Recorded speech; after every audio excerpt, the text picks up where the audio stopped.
Tell you what's changed right now. In a different field, different lane right now. Now I'm in the murk, switching lanes right now. Passive income getting paid right now. Used to roll around with sinners, bulldozers and killers. Now we focused on figures. 3-course meals for dinners. 5-star suites and villas. Now the swag hit different. Cause the bag is different. This can't come out. This can come out. Sign up to the Patreon. Hey Kay, welcome to This Can't Come Out. What's good? How you doing? I'm blessed. How I would like to start is, in your opinion, how do we know each other, innit? So, you are very, very good friends with one of my closest cousins. So you got Sass, you got Stitch, you got Roach. I'm an only child. Mm-hmm. And again, we'll probably get to that later. But No, you're not. Pardon? You're basically not an only child. I'm an only child. And as a result of being an only child, I spent a lot of time in the Nola household. So they're like my brothers. And yeah, you're really close to Sass, and anyone that's really close to Sass, we're going to come in close proximity and we're going to spend time together, and yeah, you're cool peoples, man. Sweet. And what I would like to say about that is, whether you like it or not, you're extremely influential in my life, innit? Because, 100%, because a big part of my personality now is off the back that I'm flattered, by the way. I'm interested to hear what you have to say about that, but yeah, flattered off rip. A big part of my personality is the fact that I do events, isn't it? Okay. And obviously, without you, I wouldn't be doing events whatsoever, innit? You might have been doing events. I 100% wouldn't. You don't know that? I 100% wouldn't. You don't know that? I don't, well, okay, what I will tell you is, because I work with other promoters now that have never done promoting before. Okay. Yeah? So what you did for me in regards to promoting, with the blueprint that you set, basically made my life a lot easier into promoting, because the anxiety that other people face in regards to promoting, I've seen it before, and I have to kind of help them through it. And the fact that you done it already and you literally laid the foundation of it, when it was time for me to do it, I was like, oh, this shit is not as bad as... Basically, I was kind of spoon-fed. Yeah, you're comfortable in the space. Yeah. So, and that's directly as a result of you, innit? You know what I'm saying, innit? So, obviously you were quite hands-off at that particular point in time, but it was literally your company, innit, that we literally just stepped into, innit? The mad thing about, like, I say Unified or the Jump Off Entertainment, even when I think back to it now, when we started, I was like 20. And when I think about the responsibility that we were entrusted with and some of the things that we pulled off and some of the things that we did and even the way we came about, it's mad to me, because it was really organic. And what I mean by that is, first year I went to uni, my university had a student radio station, like a legit radio station, proper setups that, like, even today when I go to radio stations, I don't see Was that Northampton? No, University of Surrey in Guildford. Surrey, okay. They had a proper radio station, proper radio setup, and I'm like, all right, cool. I want to be like a radio presenter. So, all right, cool. So, love hip hop, love R&B. Did that for the first year, great. Second year, I put together like a group, and I managed to secure a slot at the same time every evening. And it was just hip hop and R&B, and you knew that if you tuned into GU2 radio from 7 to 8, it was going to be hip hop and R&B, just because I didn't think there was enough representation of that. So it was Kaz had a day. Kaz had a day. I had a day. Do you know Super? Storm Riders. What, Super D? No. So he's... Storm Riders, I know. Storm Riders, yeah. So Super and Mensa, they do a lot of corporate gigs now. They're big. They do... Was it Cheese on Bread? That was one of their things they did. And like, and Ramsey was part of them as well. Yeah. Like Storm Riders, Lazy, Storm Riders are big. Storm Riders, isn't it? Yeah. So you know them, they're big out there. They even went into photography and shit. Yeah. Shout to Super, shout to Mensa, shout to Ramsey, shout to Lazy, shout to Storm Riders. But they were on the day, and it was like 5 days. Anyway, we had that, and then it was a case of like trying to see if we can get gigs. Like, all right, so we got a DJ collective. We called ourselves the Jump Off Entertainment. We didn't even realize there was something else called Jump Off TV that did the rap battles. Yeah, I remember that. Yeah, because if not, then we would have picked a different name. And then once we realized we're too set in what we're doing, it's like, well, now the goal is to become bigger than them so people can associate us with our own thing. Anyway, from then, we're just trying to get bookings. Shout out to Black Knights. They gave us our first big booking. We did Nigerian Independence. We did a few of their carnival after parties. The Nigerian Independence one, I feel like... Wait, was that with Caleb at the time as well? No. So this was way before. This was like... 04? Okay. 04. This was 04. And then I feel like I was strong-armed into it because they made me do the Mr. Nigeria UK. Oh, shit. Okay. Yeah, in exchange for a set, kind of. Not in exchange, but kind of. It was like, all right, fine, we'll put you on the bill, but like, we need extra like candidates for this. Can you do this? And it was like, I came second. I came second. Which is cool. It was a fun time. I met some really cool people and it's strange though, man. Just being out there and people like screaming and shouting, like that whole objectifying thing. You felt objectified? 100%. It was. You felt like a piece of meat. It was strange, man, because you come out and they've got different segments. Like the first bit is you come out just in a t-shirt they give you, you introduce yourself and all the rest of that.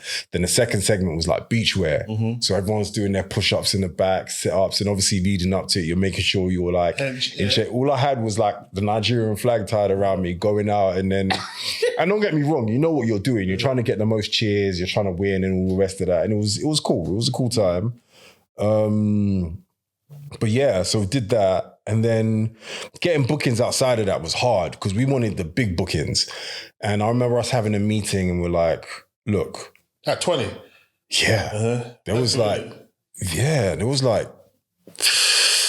16 of us in the team. Right. And I remember us sitting down and even getting 16 people together to believe in a vision and like trust in me. But I didn't think about that at the time. It's only when I think back to it now and then just see how successful those people are in whatever they're doing now, just away from that. It's like the fact that they, and I'm humbled, I say it humbly, the fact that they saw me fit to listen to me and just believe in what vision I had to say, okay, cool, we're going to do this is like... mental, bro. To me, crazy.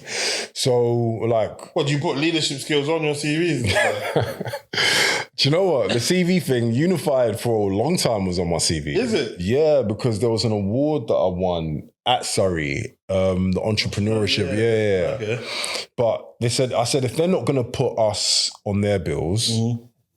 then we're going to put ourselves on our own bills because we want to be on big bills. We want to be on bills of Shorty Blitz, Master Steps, Ace and Viz, and all these other big DJs, but people aren't booking us for these events. So we're like, all right, cool, we're just going to do Unified. And the first one we did with Black Grape. I don't know if you remember Black Grape. It was Eddie Caddy and T. Okay. So T's the guy, he used to manage Eddie Caddy. So he manages Yolanda Brother. He was a comedian.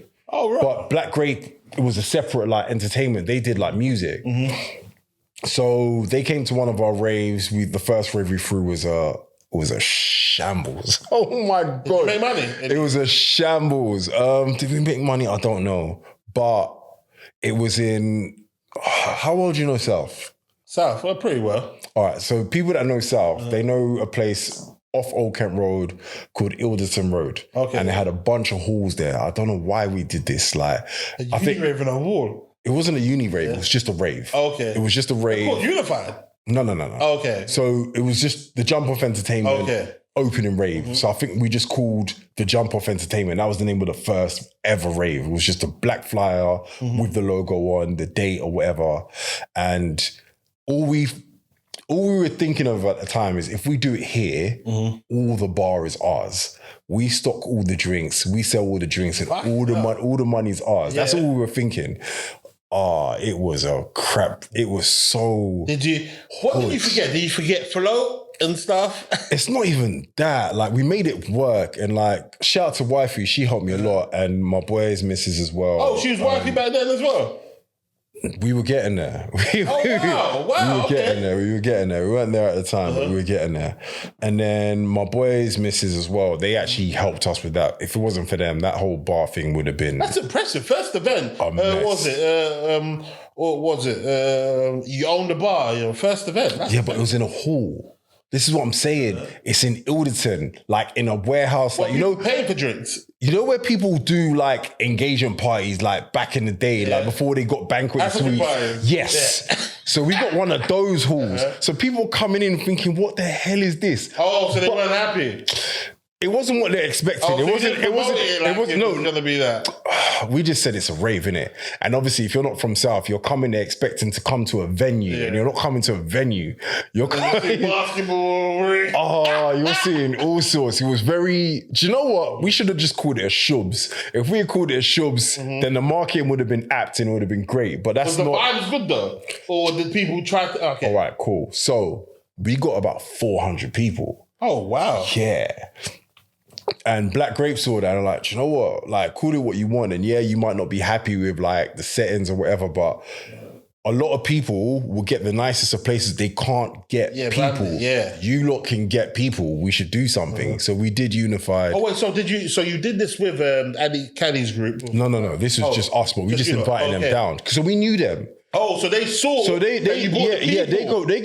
went to Kingston, and they at the time they were doing big events because I think T was the ACS president, and the events, and Eddie Caddy was in the group as it was part of the ACS society as well. I don't know what position he had, but they threw a couple of events, and their events were massive. We were driving down from Surrey to go to their events all the time. Like they had that on smash, and their events were sick. Their talent shows, their raves, everything was like on point. So it was like when they said, "Oh yeah, let's get together, let's work." I'm like, yeah, cool, let's do it. So you brought them down and they saw what you were doing and they were like, yeah. I don't want to frame it like, oh yeah, they felt like they needed us, but I think they looked at it and they thought this would be a good partnership. Yeah. So did that, and we did Raven Citizens, and that was the first Unified. Oh wow! Yeah, that was. You know what's crazy? This is like nostalgia for me. Like, it's like finding out the history of where I've come from. So this is the first ever Unified though. No coaches, no nothing. This was December 04. December 04. Wow. 04, yeah. And it wasn't overly packed. Citizens held like 1,200 people. And I think we got like 500 and some change. So we didn't really make money on that one. It wasn't like overly successful. But no coaches, so... We tried to combine too many things. So it started off as like a talent show because like Black Grape was more like musicians and comedians and artists. It was more showcasey, and then we were more like ravey. So it was supposed to be like kind of like a showcase first and then a rave afterwards. Yeah. And that format doesn't really work, I don't think. I think it's... If you have an after party and you call it after party and people coming for the showcase and the after party is a bit smaller, then it's fine. But if you're trying to keep things the same size, it's like you're trying to get them to focus on too many different things. Because some people want to come and party and some people want to showcase, and it's just... Yeah, I agree. So yeah, it was back to the drawing board. We had... And you're using your DJs. Yeah. Are you paying them or what's the vibe? Do you know what? At the time, no, but no one was getting paid. I'm putting all the money up to put this rave on, and I'm losing money at the time initially. And then we did 2 more raves. Oh, what did we do? We did Lovers and Friends. For Valentine's, yeah. What? Someone else stole the name or something? Yeah, but that was just off the back of... It wasn't like they stole it from us because, again, it was just Usher. They had the Lovers and Friends song and it was just for Valentine's. It's a good name, innit? So we just used it.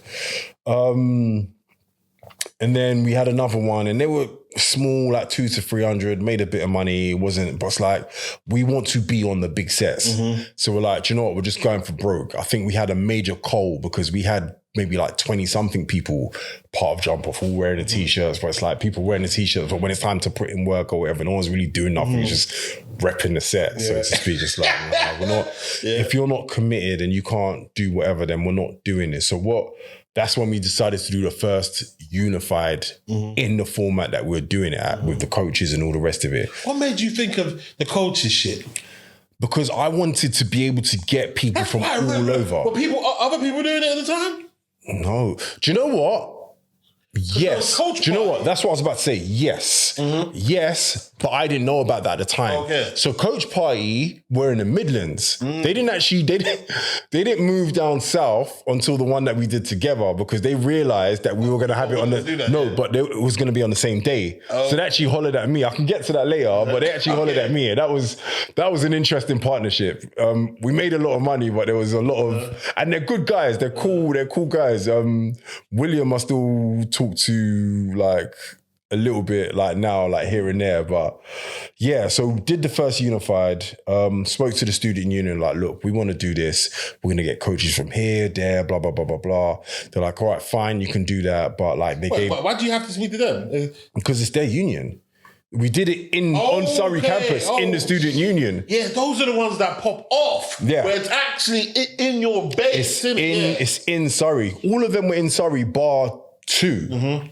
All the rest of them were in Surrey. All the biggest ones were in Surrey. We came to campus and they had the stipulation. So they had to be part of a university that was registered to NUS. I don't know if NUS is still a thing. I'm probably giving my age away. Yeah. But you had to show your NUS card to get in. So if you got a ticket, that's fine. But unless you have your NUS card, you can't get in. And then Surrey students are allowed to sign in a guest that's not, they don't have to have an NUS card, they don't have to have nothing, but you can sign in one person. So yeah, they're like, that was the stipulation. It's like they have to be students, they have to be part of the NUS. Only Surrey students are allowed to sign in people that are non-students.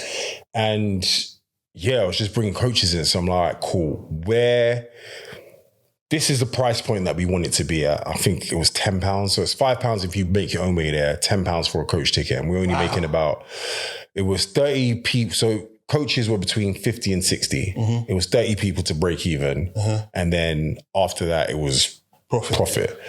And yeah, we were getting like 2-3 coaches from Brunel, 2-3 coaches from Hertfordshire, 2-3 coaches from Luton, a coach from Buckinghamshire, we're getting a coach from Southampton, a coach from Portsmouth. Kingston just made their own way down. They're around the corner. Oh, yes. There are a few other unis, like I think Goldsmiths, Kent, getting coaches from Kent, getting coaches from all over. And it's just one of those things where it was like, we were responsible.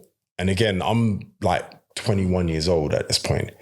We are responsible from getting people from their university. They're entrusting their safety to us that we're going to take them there. They're going to have a good time and then we're going to get them back home.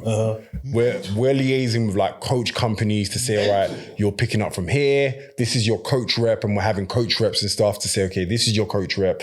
They're going to give you this, doing this, Why did you think of that formula though? Because you know what's crazy? Like I said, like by the time it reached me, it's almost like the wheels are already in motion. So like, you need to have a coach rep that is looking after the coach. Yeah. Like, who decides who's been left behind and stuff like that? But that's just it. So we're telling them like, look, you need to tell people to get to here, decide where your pickup point is, let me know where that pickup point is, make sure you get that communication over to them. You'll get in free, you get another person in for free. And yeah, that was the deal that they got. And when I'm thinking about the format and stuff, I don't know, again, I probably have to give credit to Wifey again, like, because when it comes to like galvanizing people, like getting people to go somewhere, like I'm game on that all day. When it comes to like the finer detail of things, I think that's where like care and love needs to come into it. She was good with that. And like with the other ladies in the team as well, like they all galvanized around like her as well. So everyone, it was a family. That was jump off. I can 1000% it was a family. We all looked out for each other. We all had each other's back. And even like the format of how the events went ahead, it's like, this is how much the event costs. And this is how we're going to do it. However much you put in, that's the percentage of the profit you're going to get out. So if the event costs 2,000, all right, I'm putting up 500. We need 1,500 more. And I'm happy to bring mine down to give everyone an opportunity to invest. But basically, whatever you invest, the percentage of your investment is what you get back out of the profits. And that's how we did the splits. And it worked out brilliant because again, people... where's Facebook at this particular point in time? Facebook hasn't started. Facebook hasn't. This is all flyers, posters, word of mouth. Online tickets are not even a thing at all. Nah. This is hard copy, physical, like tickets with the secure on, you know, when you rip the tickets. Yeah. You probably even use the same company that. Probably came from that same company. It was TG Print. Yeah. We used to use. Shout to TG Print. And what they Surrey really loved about us at the time was, and this is what made me understand business a bit more, because when he said that, I'm like, raw.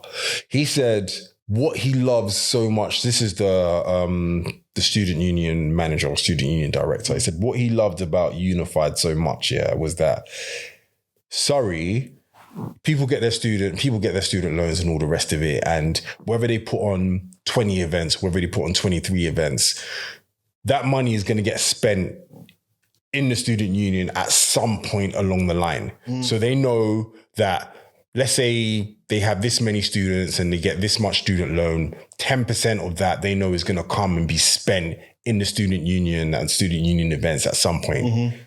This party, that party, wherever, they're going to get that money at some point.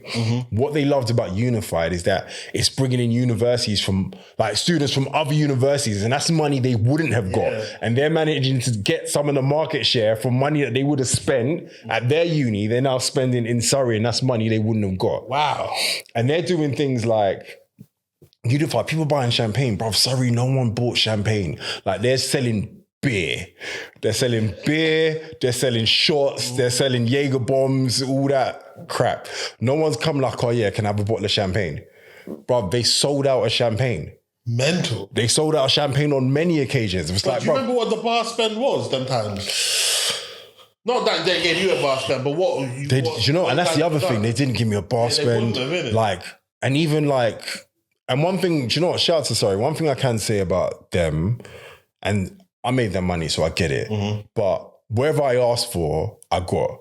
So it's like, do you know what?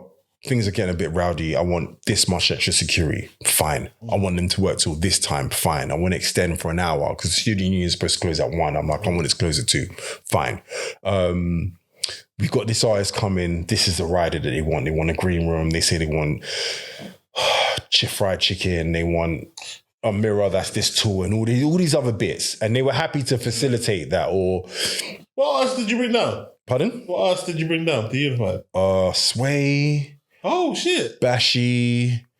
Tinchy Strider. Oh, wow. How much were they getting paid? Did anyone get past $1,000 them times? I doubt it. Do you know what? A couple. Not many. Yeah. Maybe like two or three. We got like Flawless Dancers. We got them. Yeah. Boy Blue, we got them. I remember we used to get people that were in X Factor. So Nicholas from X Factor, people might not remember him, but he was a singer, some mixerist guy with the plats. Like the ladies loved him, got him down. We got a lot of people down. Wait, there was one Unified, isn't it? The all white Unified. You remember that one? No, so you're talking about Tropics. No, there was Tropics a Unified in Surrey. Yeah. Oh, no, it wasn't all white though, innit? But there was I remember, this part might not even come out, yeah? There was a big fight there. I remember that was a significant moment, innit? I mean, it must have been 2008, 2009-ish. But I remember that a couple of people got bottled in there, innit? Yeah. So that happened, and it's funny because Surrey... Unified ending in Surrey was as a result of that particular event. Oh, okay. Because the level of violence that... and the thing is, like, that's what my generation to us, yeah. I'm not going to say it wasn't a big deal. Yeah, but the moment... and I don't want to... It was gang members. It wasn't gang members. I won't even say... I know the guys that were involved with that. All right. Okay. So you're putting it to a point where you can't put it out. I'm trying to clean it up to a bit that you can put some bits in. Yeah. But basically, like, these are university students. A lot of them come from, like, affluent homes or suburban homes. They're used to seeing things in a certain way. So the odd... pub punch up or whatever, a black eye, like busted lip is fine. But seeing someone get bottled and bleeding is more than they've ever seen and more than they ever want to see. And they were horrified. Oh, who was? So the students the native Surrey students, and I don't want to point out a certain demographic, but what I will point out, not in terms of race, but a demographic in terms of status or station in life. They're used to certain things being proper, and more, everything should be proper, and that's great. But these people have a lot of influence. Their parents have a lot of influence, and it got to the vice chancellor of the university. Oh, wow. Yeah. Wow. Yeah, that's a big deal. And they're sitting down like, you know what? As much money as it makes, and it shut it down. Yeah. Wow. And that's when we moved to area. Okay. Yeah. Interesting. So, in your opinion, had that not happened, do you think you would have ventured out of Surrey? So we still had events outside of, so don't forget we had the carnival after party at Rainforest Cafe. So obviously Rainforest Cafe has got that whole jungle theme or whatever. So it was just, and we used to sell that out every year. Like it was sick. Free money, innit? Yeah. We had Bravolicious, which was New Year's Day. And the good thing about that one was there's too much pressure on a New Year's Eve rave. For one, New Year's Eve, I'm in church anyway. Yeah, me as well. So I'm not doing a New Year's Eve rave. That's just first and foremost. Second, New Year's Eve, it's like, because the price is so much, people's expectations are so high, and it's people charge £50 for a ticket and shit. But that's the thing. So if I've paid £50 for a ticket, I'm expecting this rave to blow my mind. It's never going to deliver. The expectation is just going to be so high, and it's never going to deliver an expectation. Even going to arrive? I don't even know how that works. Whereas New Year's Day, what we found was that New Year's Day, the vibe that people came with New Year's Day is, my New Year's Eve wasn't as good as I thought it was going to be. I've got this many off days until work goes back. I still got some steam to blow off. And it was such vibes. And you can attend. Yeah. No, but it was just the vibe of the rave. And we used to do that Strawberry Moons in the West End. Okay. Again, that was a sellout every year, and it was just vibes. And it was great. And we did that, and yeah, we had a lot of success. And then even with the coach party thing, I think they realized that our raves, Unified always fell on the second Wednesday after the semester started. So we gave ourselves 2 weeks to promote. After the semester started, okay. Yeah, and they wanted to do one, and they were coming further down south. So they're like, look, we know you're going to do... I'm like, how do you know? Like, look, man, you've done it for the last 3 years. We know you're doing it on this. What do you think about doing it together? And again, you just bring it to the team. And what was that? Watford? Yeah, area Watford. Oh, I remember that. Yeah, I know. I think that was my first ever one. Really? Yeah, my first ever one actually physically attending, innit? What was that, 2008 then? Yeah. Yeah, I remember that one was a legendary one. That was September 2008, and that... It's not going to sound like a big deal now, but for anyone that was doing raves then, you know how much of a big deal this is. We sold 1,500 tickets in 3 days. And that is a big deal, this is it. You can't go online and get tickets. You had to physically go to Dub Vendor, Red Records, or your 1,500 tickets sold out in 3 So days. why wouldn't that be a big deal? Because who's doing that now? I don't think no one. Oh no, but now doing that now. No, I don't know who's doing what. Because what venue holds 1,500 now? Nobody's doing that now. All I'm saying is that when I look at concerts, it's like, oh, this concert sold out, that concert sold out. Live Nation or whatever, online and stuff, app, bots and stuff. Yeah, that is mad impressive. If anyone could sell 1,500 of any unit in 3 days, that's commendable. Again, and shout out to them. I haven't. So you've got this, is it the R&B karaoke thing? R&B slow jams with Chucky and Taser. So they do that, and that's a big thing as well. But it's online still. But I'm talking about the other, and everything is online. Yeah. There's nothing that's not online. Even if I was to do something now, it will be online. Yeah. But I'm saying to sell 1,500 of everything. But this is the point I'm making. Like, it's physical tickets. Like, you had to go there and buy your tickets with cash as well. There's no card or whatever. It's like, sometimes I would link people as well myself, innit? Hand-to-hand sales, innit? Wow. People were paying £50 on the door. These are students paying £50. And the only reason why we're even charging £50 is because I don't actually want you in here. First first and foremost. So we were full, we're at capacity, but we don't want to turn people away. So it's like, 50. It's 50 because you've come all this way. It's like, okay, all right. It's like, all right, I guess. Do you get what I mean? And yeah, we made a good bit of change. Yeah, because I remember, what was it? Obviously, this time now, Sass is a ticket rep for Brunel. Yeah, he's been a ticket rep for probably 2. Was it a year at that point? Yeah, it was probably just a year. Yeah, so but he got 2 coaches. Yeah, that's what I'm saying. Yeah. And then I remember because Kingston at one point didn't have a coach in it. Yeah. So Kingston didn't have coaches to Surrey, but they should have had a coach to area. And it would have been, the rep was, I think his name was like Billy. Oh, Billy, yeah, okay, cool. And yeah. But you stole your reps as well, 9 times out of 10. Why not? All of the, basically, you literally handed it to us. Bruv, everyone stole our reps. Yeah. Like, and it's fine, I get it. People see the flyer and they want to start so this is the name, yeah. But it's easy. The phone number's there. The name's there. It's like, is this such and such? Yeah. Oh, is this Sass from Brunel? Yeah. But the bit that used to make me laugh was when people used to do it, but they're calling my cousins or they're calling jump off actual members, not just reps. So they're calling BAMs, or they're calling like Sass, or they're calling like people that are like jump off, like they're calling my boys at Luton or like. It's like, blah, blah, do you want to do this? I'm like, do you even know who you're talking to? But listen, it was a lucrative hobby. It taught me a lot. I learned a lot just about life, about people, about just organizing things, about money as well. Just like margins and stuff like that. And, do you know what? Interestingly enough, there are 3 things. So I'm going to get religious now. And I was going to say, forgive me. Don't forgive me. I'm Christian. I'm religious. So hear it well. There's some people that hear from God like regularly. It's like, like God even talks to me when to say, don't take this left, take this right because there's traffic down there. I'm not one of those people.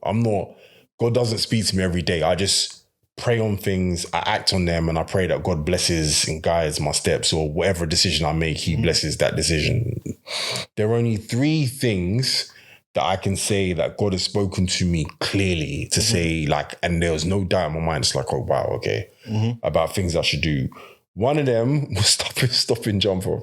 Is it? Yeah. Well, explain that. How did God tell you, and why do you reckon you need to stop? I'm not going to get into the full ins and outs, but and it wasn't even because like I was perfect or like I was the model Christian or nothing like that. But it's just, I don't know what would have happened, whether I would have got hurt or someone would have seriously got hurt at something that I was doing or what. I don't know what the reason was, but it was clear to me. It's like, I know this is a lucrative hobby for you, you're making money or whatever. You can't do this anymore. And that's why I stopped. And the other one of the other ones was my wife, actually, because I remember praying on that for frigging ages, not hearing back. And it's like, but those, and there's one other one is something separate, but those are the only 3 times, but that was one of them. And the conviction I felt to stop was strong, very strong. So, yeah. In terms of being in the field, basically, I know what doing events has done for me in regards to personality and some transferable skills that I've got. Yeah, definitely. So in terms of the level that you started, the actual inception of it, the idea, and creating the infrastructure around it. When I tell you, like, and this isn't to take away from like anyone's like success or things that people have done. We were supposed to have Unified Weekender. It was done. So the first one that we were supposed to have was supposed to happen on the Surrey campus because, wow. And the thing is, I didn't even know, and this is where like they say like opportunities come to you sometimes. The director of the student union came to me, he's like, over summer, like the whole university is empty. You have some international students or some master's students or whatever, but all these rooms are empty. There's nothing going on. There's no money being made, blah, blah, blah. Do you think you could do something? And he didn't even pitch it as a weekender, but he just said, what do you think about doing an event like during the holidays? I'm like, Do I have access to the rooms? Can I have access to the football pitch? Can I have access to like whatever? Because at the time I'm thinking about Choice Weekender and I'm like, Choice do a Weekender and it's a brilliant Weekender. Why can't we do a unified Weekender? And it was set. The figures and everything it was all done. And then what now? But then the thing when obviously they pulled it because of, and again, if I'd known, I think, and it's another thing that annoys me because people don't realize how much they mess things up for other people when they do the stupid things that they do. Whatever beef you've got with whoever you've got it, take it outside. Go to his uni. Go meet each other in the field somewhere. Go and join. What if his uni is sorry? Like, seriously, go and join frigging the forces and go and fight people that are going to fight. Yeah, go and fight people that want to fight back. Like, this is, people have come here to have fun. But I'm saying if that didn't happen, the summer of... 08, 09? 09? No, the summer of 08. The summer of 08, there would have been a unified Weekender. That's on the Surrey campus. And we would have got everybody down. There would have been like... That would change the game. There would have been sporting tournaments or whatever, and everyone would have got a room because their rooms... Bruv, the university, it's a campus uni. It's full of rooms. It's thousands of rooms. What would the... obviously, because you were near doing it, what would the breakdown of that have been? So if someone pays a fee... £200. £200... Yeah. They get to stay inside of a room for two nights. Yes. Activities and raves and stuff. Yeah. And was this targeted at, obviously... uni students. The same rules would have applied. You had to have been... What if you're turning 18 and you're not in uni yet, but you're on your way to uni? Do you know what? But that would be the grey area. Yeah, because how would we even target you? Because again, they'll hear about it. It's like my first university. But then some colleges were part of NUS anyway, so you would have been able to. But the thing is, it's like we were marketing on campuses at universities. Yeah. So that's where those people would have heard of it before they broke up for uni. It's like, all right, this is going on, and they would have bought their tickets before they left, and they know, okay, this is where the coach point is. There's going to be. And most of the coach pickouts, if we're being honest, most of them would have been in London. Because even if you went to uni, wherever you went, most of the people, not all of them. Yes, we might have had a couple from the Midlands, especially if it's the course of a weekend. I would be happy to branch further afield to get coaches from further afield because it's a bigger thing. It's not just for the one night. It's not, because it doesn't, anything that had a travel time of longer than 2 hours, 2.5 hours didn't make sense for us because one, your fee would have to be higher, and two, if we're trying to get you there for 10 o'clock, you have to leave your uni like early. At 6 or whatever. There's still rush hour or whatever. And then it finishes at 2. You're getting back at 5 o'clock in the morning. And then there have been some coaches that left, came back. No, I get it. But it was never planned that way. Do you see what I'm saying? We tried to keep everything was sort of within a 2-hour coach journey.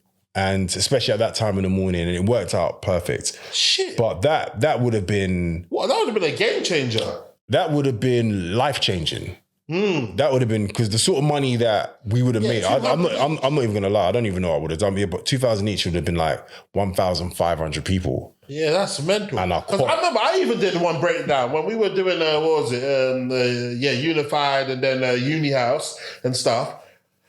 Obviously, it got mad expensive because obviously, the coaching, like you said, like you broke even after 20 people and stuff. Now, and when you're thinking about the amount of people inside here, you find out what the bar does, and you realize how much money you have made change hands from people. And then you're looking at hundreds of thousands. And bro, that's 300,000, and our costs was like 80 because again, they weren't. I never paid for the venue at Surrey. Because they made and they knew they were going to make all their money off the bar. Like the rooms I was getting, it was a nominal charge. And for all I know, maybe I would have been able to further negotiate where it's like, actually, if you lot make this much, because they're going to make money in the day at the restaurants for food. They're going to make money at night in the drinks. They're going to make, all that, like this. Yeah. So who knows? I might have been able to get the whole campus for free. I don't know if they made enough money. I don't know. But the point is, I reckon we would have cleared 6 figures. Yeah, 100. And 6 figures in 2008 for friggin' 2008, I was what, 24? No. I was 22. 20, was it 2008? It must have been 2008. Yeah, it would have been 2008. 2000. I was 24. Yeah. That's life-changing. Yeah, 100%. Like, and yeah, it wouldn't have been just all my money, but like... Yeah, but that's one of them. There's like 16 of us. Over 100K. And then knowing you would have branched out. It wouldn't have just been... Yeah. But we would have done that every year. Yeah. We would have done that every year. Every single year we would have done that. I was even... It's funny because I never ever thought about that in like literally universe. Like you said, that who does what with the rooms during that period, isn't it? Like, nothing. It's just an empty space that needs... Sitting there empty. Yeah. Sitting there empty. Crazy. Just one weekend. Mental. And then, so that didn't happen.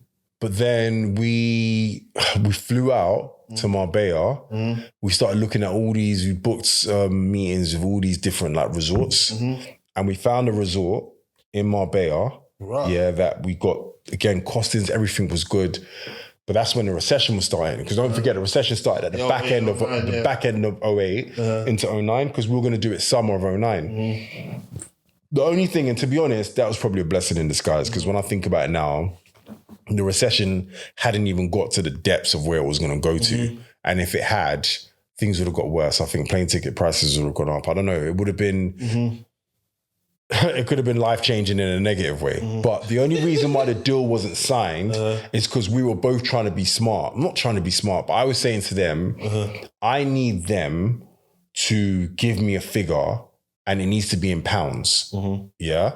And they need to, basically the contract agreement needs to be in pounds. And they said, no, it can only be in euros. But at the time, the pound was falling against the euro.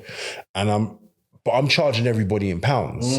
So I can't do all my maths in pounds when I'm getting charged in euros and the friggin' exchange rate is all over the friggin' place. So I'm like, look, not that I don't care where it is, but just make it in pounds. If you need to add a margin. Because I wanted the risk to be on their side. I didn't want it to be on my side. But they wanted it to be on my side. They didn't want it to be on theirs. They're like, nah, it has to be in euros and that's it. And that's why the deal didn't go through. But it was a Barcello. It was Barcello Marbella. Anyone can look it up or whatever. They had all the rooms, the whole hotel. It was all the rooms. They had the big banquet suite. They had the pool for the pool parties, a nice bridge over it. They had tennis courts. They were going to take the nets down. We're going to have the football tournaments and all the rest of it. Water fights, all of that. It's crazy, you know. And we were going to do like unified Marbella weekender. What? Whereas now you've got all these festivals that are going on. I look at it and I'm like, that's what it would have been. Mate, 08, we were doing this. Do you see what I'm saying? And like, that would have just been something that we just carried on from then till now. Like, but again, what I do, the whole trajectory of my life would have changed. So, and who knows when I would have got that conviction again. And then it's like, we're doing all this, but I probably would have sold it. I probably would have sold the business, to be fair. Mental.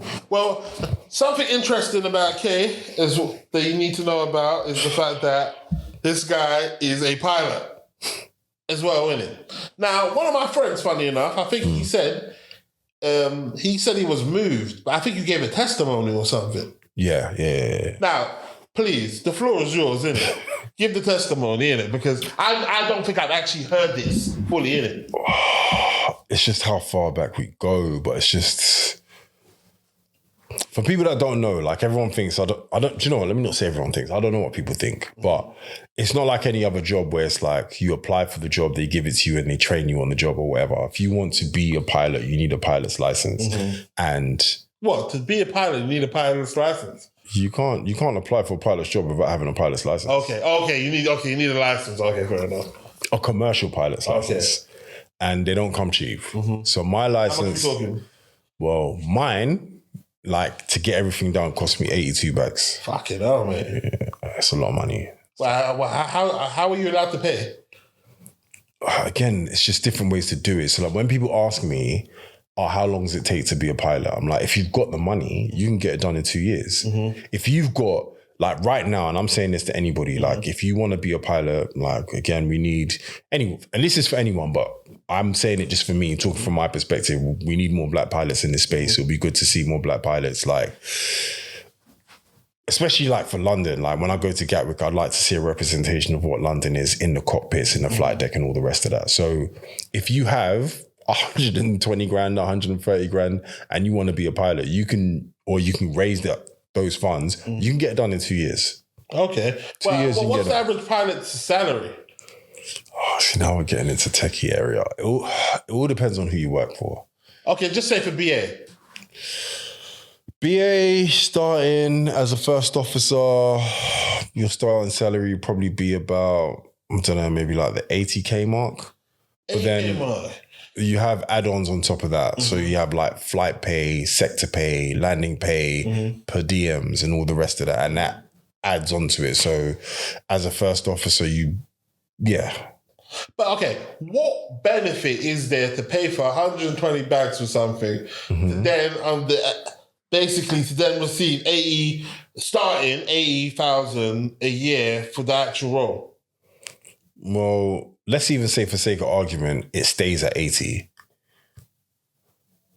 And maybe because you work in finance, You work in finance. You work in finance. So I think for you, things are kind of skewed in terms of like what the average earning potential is for the average, even graduate.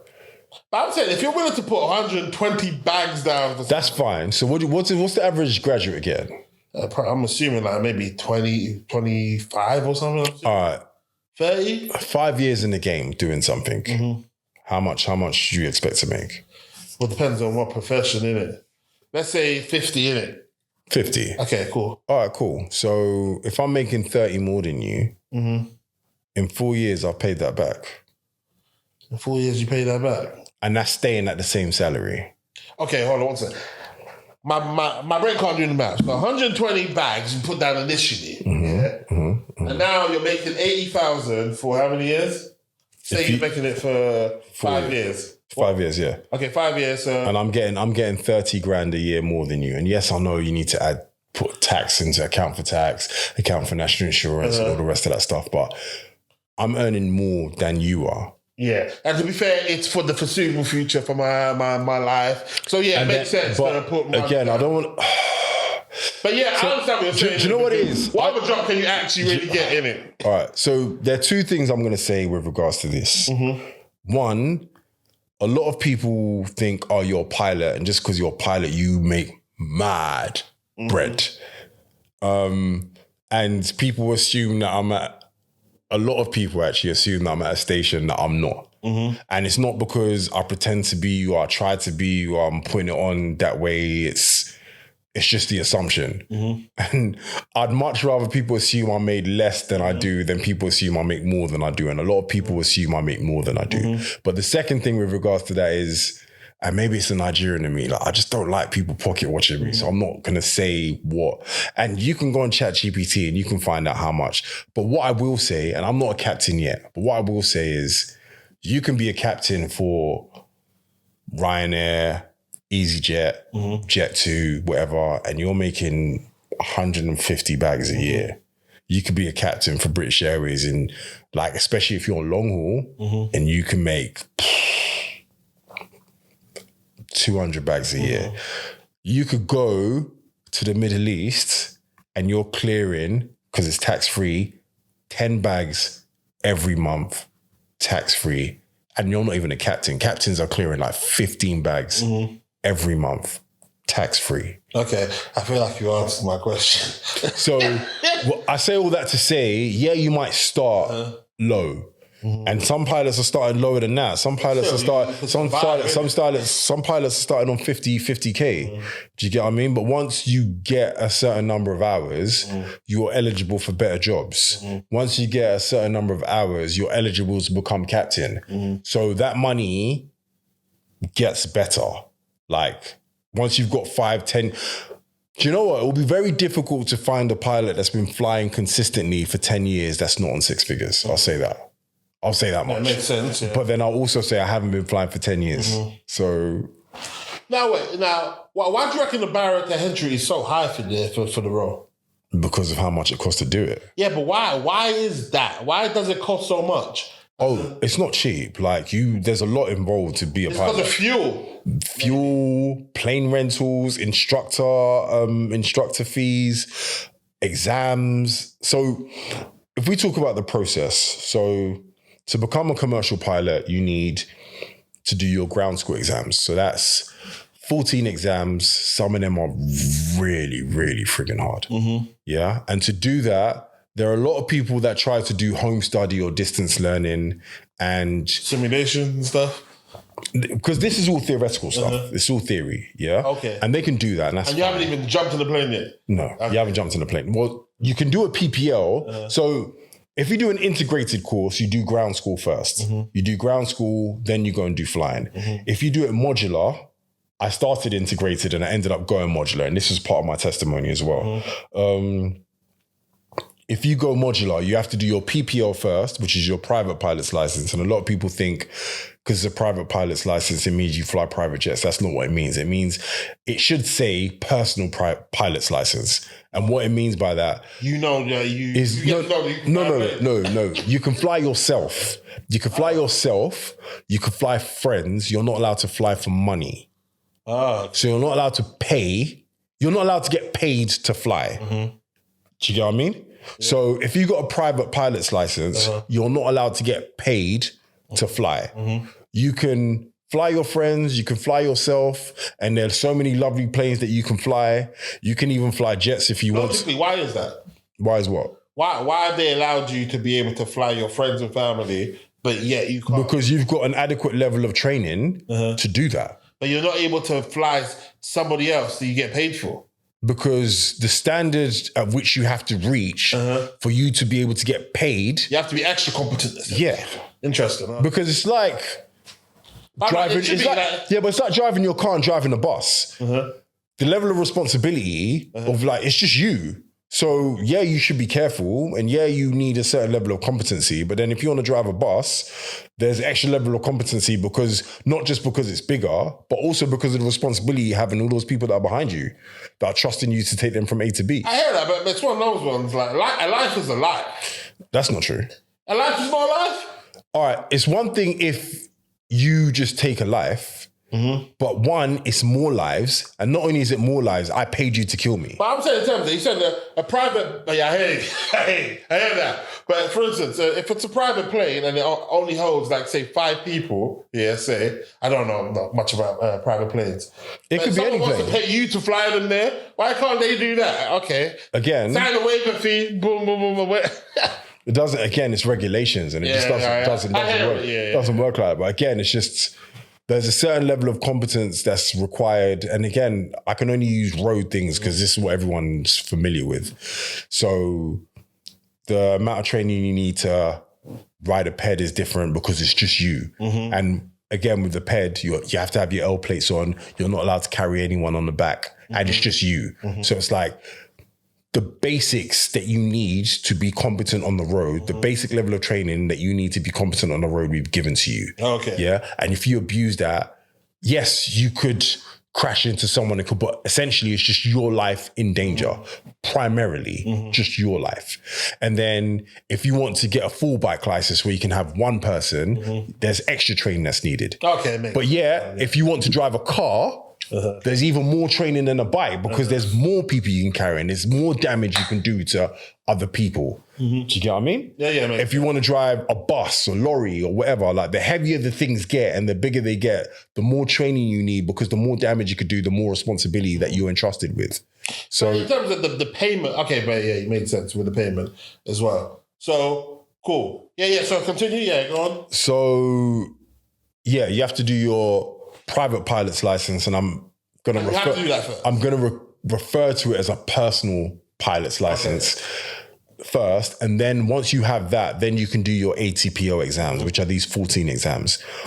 People that do distance learning, you could be as smart as you want. Most people don't get the highest of grades or pass those exams first time round unless they get in like proper instruction. What I mean is that like you've gone to a proper class to sit down, and I had to go 6 months. Literally, it was 6 months, Monday to Friday for 6 months, getting like taught all the material that I needed for those modules to pass those exams. And I'm not even saying this to brag, but I'm saying I passed first time with a 94% average. Wow, man. And what was the pass grade? 60? 75. Wow, okay. Yeah. 94% average. first time passes every single subject. Yeah. Now, when I went to America to do some of my training, there are people that obviously are doing the modular route and they're doing exams. And I know loads of people that they had to do meteorology twice. They had to do meteorology. They had to do principle of flight 3 times. They had to do radio navigation twice or whatever.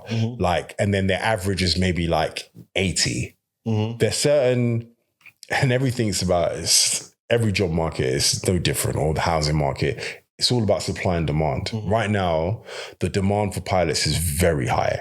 So people are lowering their their criteria, not standards. I was about to say, no. The standards are always going to be the standards, but the criteria. So they could have, like, when the demand for pilots was low, you have companies saying things like, unless you have a 90% pass rate, don't even apply. Unless you passed every exam first time, don't even apply. Well, so they're even checking your pass rate as well? Yeah. Oh, right. Again, it's about the market. Right, okay. Whereas there's some companies that just don't care. Do you have them? You have your license? You passed them all? I don't care how long it took you. Have you got them all? Fine. What, 75% average? 76% average, even though it's a 75%? Who cares? Every single module, it took you 3 attempts. Nobody cares. You got them? Yeah. All right. Cool. Come, let's go. So they scrutinize your grade as well. Oh, yeah. Which makes sense. If the demand for pilots is not high and it's your first flying job, oh my God, the scrutiny is through the roof. Whereas once you've got a certain level of experience and maybe a certain type rating on your license, there's certain jobs you're just walking into.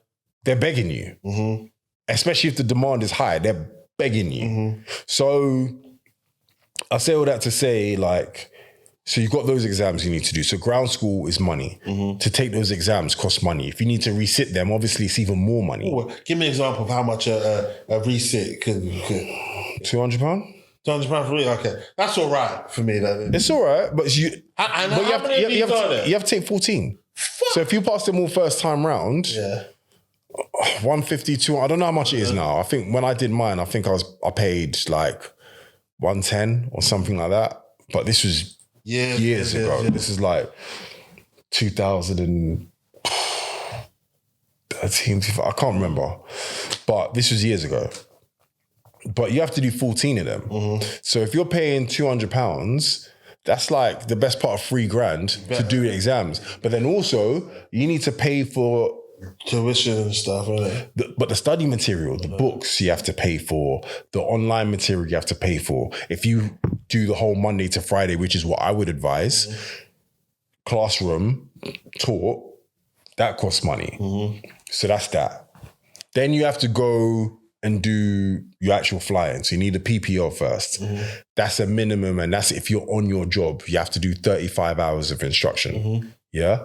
Each hour in the plane, if you're doing it in the UK, even at the cheapest plane, bog standard plane with a cheap instructor, I reckon you're still looking about 120 an hour. And you have to do 35 hours. Lord. Yeah? And that's just for the PPL. So once you've got your PPL, you need to build 100 hours. So that's 100 hours you need to fly on your own to do hour building. And that's crucial. On your own, do you mean with somebody there though? No. What do you mean? So you're in a plane by yourself. So that first 35 hours, there's so many phases of that. So there's the phase where you're getting instruction. Then there's the phase where you go solo. So the first solo flight will just be like landings. So you take off, you go around the circuit, you come back and you land, and your instructor will probably be on the ground with a radio, binoculars. And obviously before he releases you to do a solo, he's already seen you do it and he's happy that you're competent and he trusts that you can do it, but he's talking you through it. So if you have any problems while you're up there, he's saying, do this, have you done that or whatever? And then you do your... And once they're confident you've done that, then you start doing... High risk, what? It's not high risk because, again, you've probably done about 15 hours of instruction before they even let you do your first solo. Okay. So you just go through the motions again, man. Yeah. The only difference is there's a you're process. by yourself now, innit? Yeah, but again, you probably have to have had 5 lessons where he hasn't had to touch the controls at all. And he hasn't had to tell you anything before he's confident enough that you can do it. It's like, I haven't had to touch the controls because it's dual controls. I haven't had to touch the controls. I haven't had to prompt him. I haven't had to tell him anything. And he's just done what he needed to do. For the last 5 lessons, I'm happy for him to go on a solo. And obviously the initial solo is going to be just in the circuit. And then once you've done your circuits and you've done that, okay, then you can go on cross countries. And that's when you go to different airports. So I did mine in Florida. It was brilliant. I flew over John Travolta's house, the one that's got the runway on. Oh, yeah. I flew to Miami for Memorial Weekend. I had loads of fun flying. It was brilliant. Yeah, you better have fun. One of you guys are playing. But again, I had to build 100 hours. But there are loads of things that you learn in that 100 hours. Like you learn different ways to land. You know, turbulence and stuff like that. Turbulence, weather, like reading weather, learning how quickly clouds can move and how quickly, like, especially in Florida, how quickly like thunderstorms can develop. There's one flight I will never forget. This flight in my life. What is this during your 100 available? Yeah, I thought I was gonna die. Huh? Yeah. Oh wow. Like, there's a lot of sayings in aviation, but 2 sayings that I will give you that they say in aviation. One of them, which is one to hang your hat on, it's better to be on the ground wishing you were in the air than being in the air wishing you were back on the ground. So hold on. Let me digest that. Hold on 1 second. So as a pilot, there's nothing you love more. Well, most pilots, let me not speak for all pilots.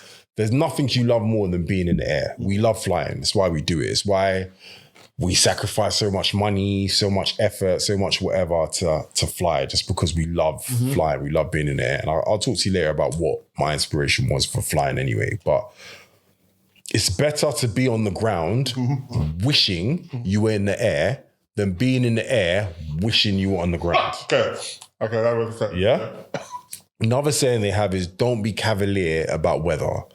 So there are a lot of people that will look at the weather charts, they'll look at like the forecasts, and we've got so many different charts and that we use to like predict the weather and see what it's like en route.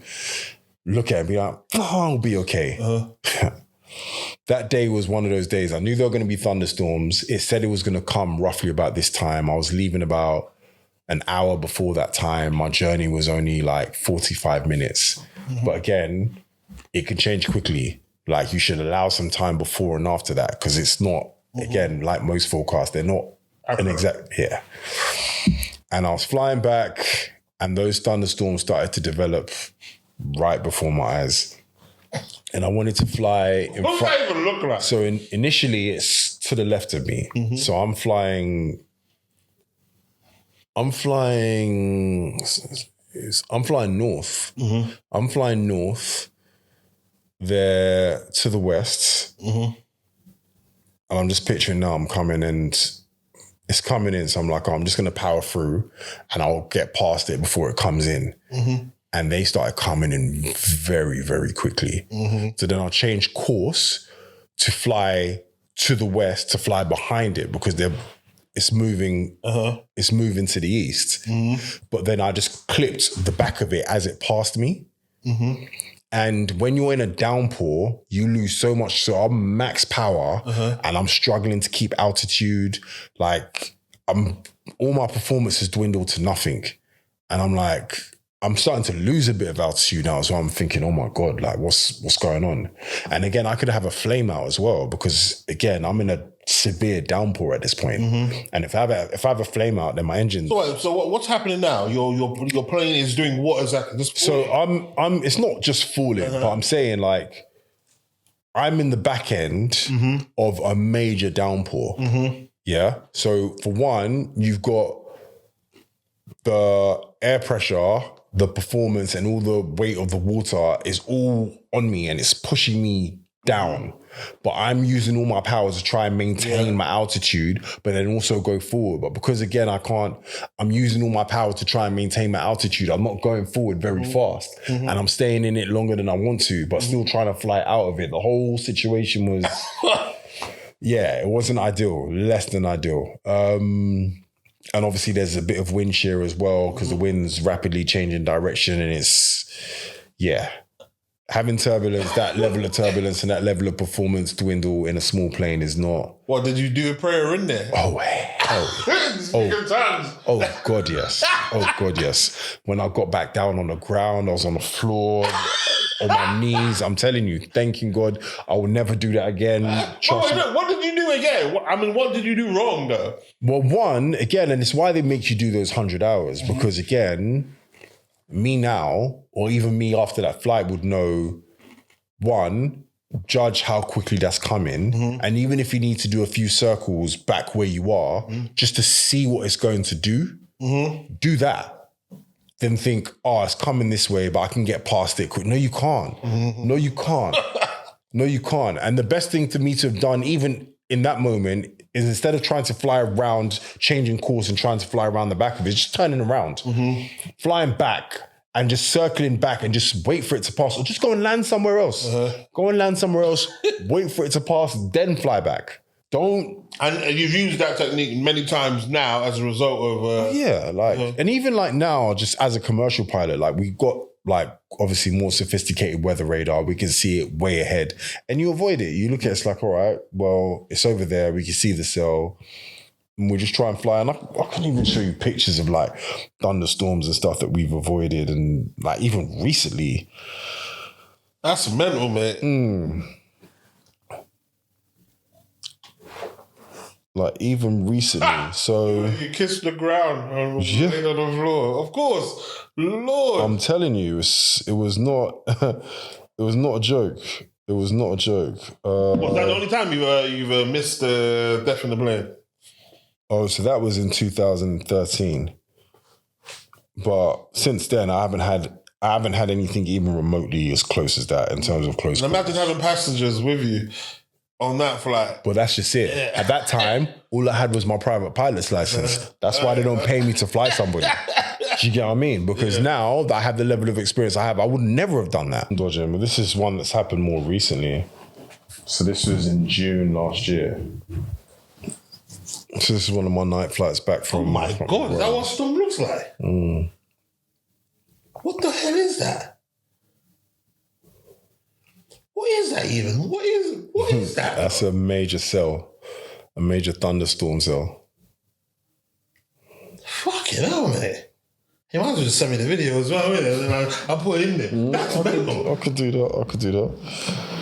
Not a problem. But yeah, like I said, but again, we have the experience now. I have the experience now to be able to navigate things like that. Like even in that. Have a quick look at that one. Oh my God.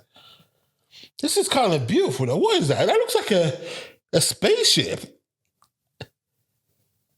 Have you seen anything up there before?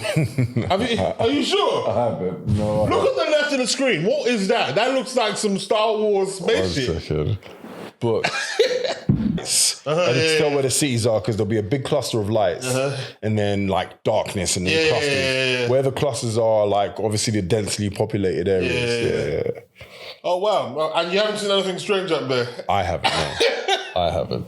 So continue with your testimony. So built my 100 hours in Florida.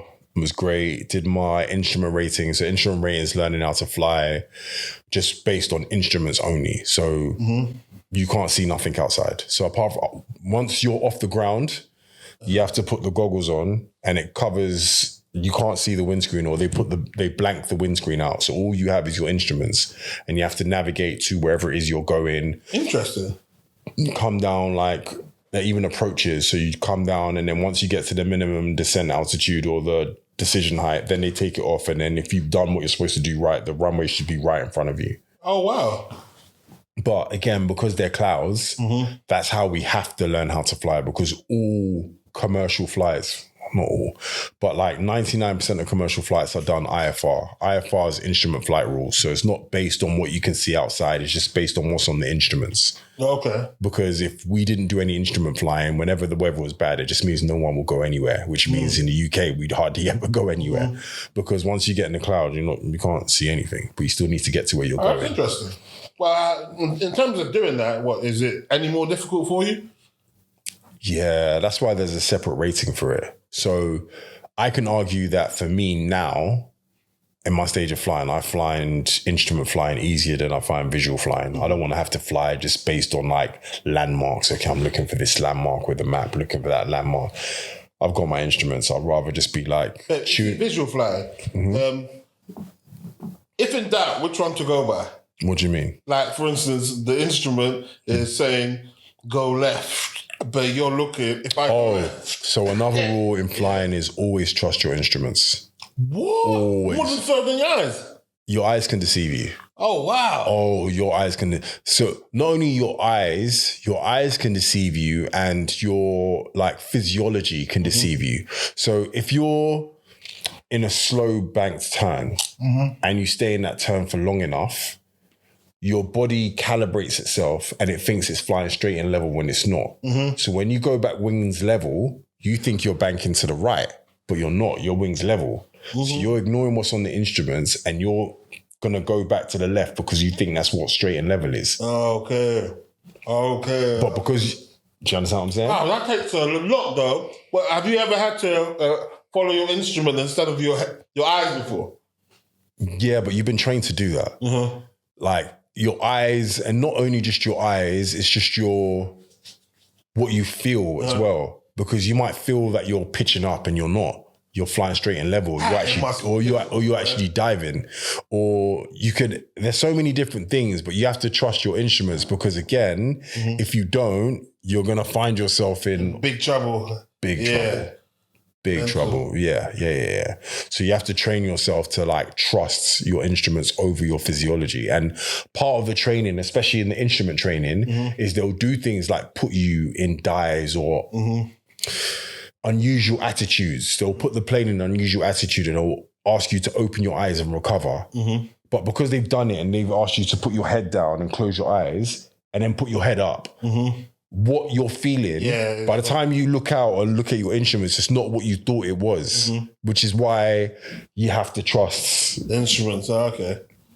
Sweet. Yeah, back to the, testimony? Yeah. So I did my instrument rating. After that, I had to do my European conversions because obviously I want to do my flying in Europe. Why America and not the UK to begin with anyway? So in America, it's cheaper. Oh. The flying conditions in Florida are better. So fuel is cheap in America.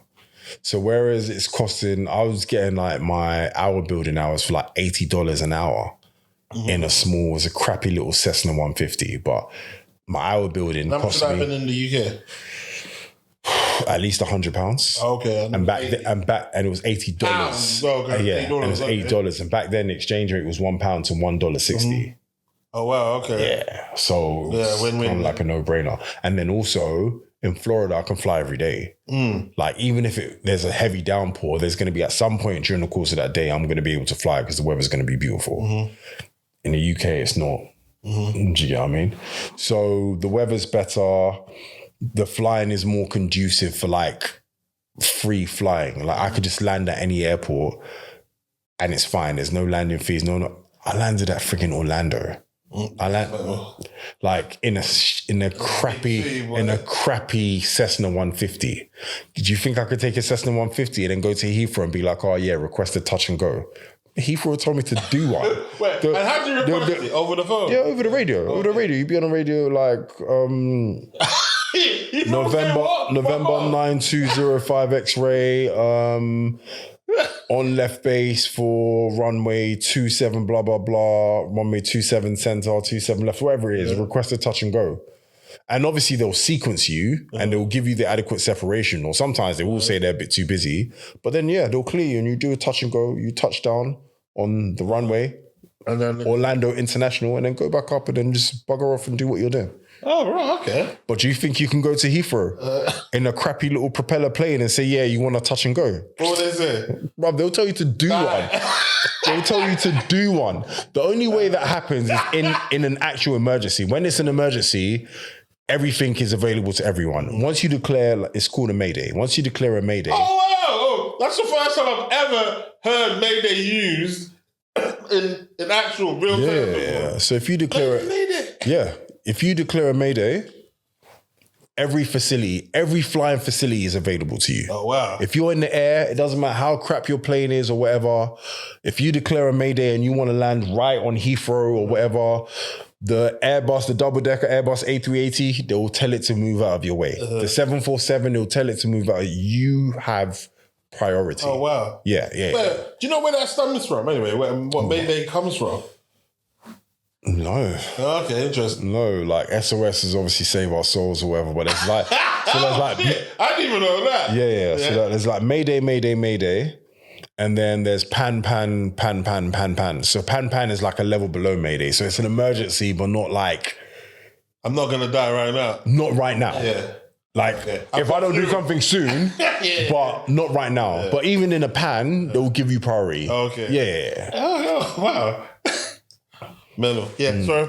So went to Poland, and I remember Sol Campbell when they were doing the Euros in Poland and Russia, and he was talking about Poland and his experience. So I was expecting it to just be this mad racist place, but again, it was a good school that I can afford that did what I needed to do. So it's like, yo, I'm gonna have to go. And how long are you spending in these places? So Florida, I was there for 6 months. Okay.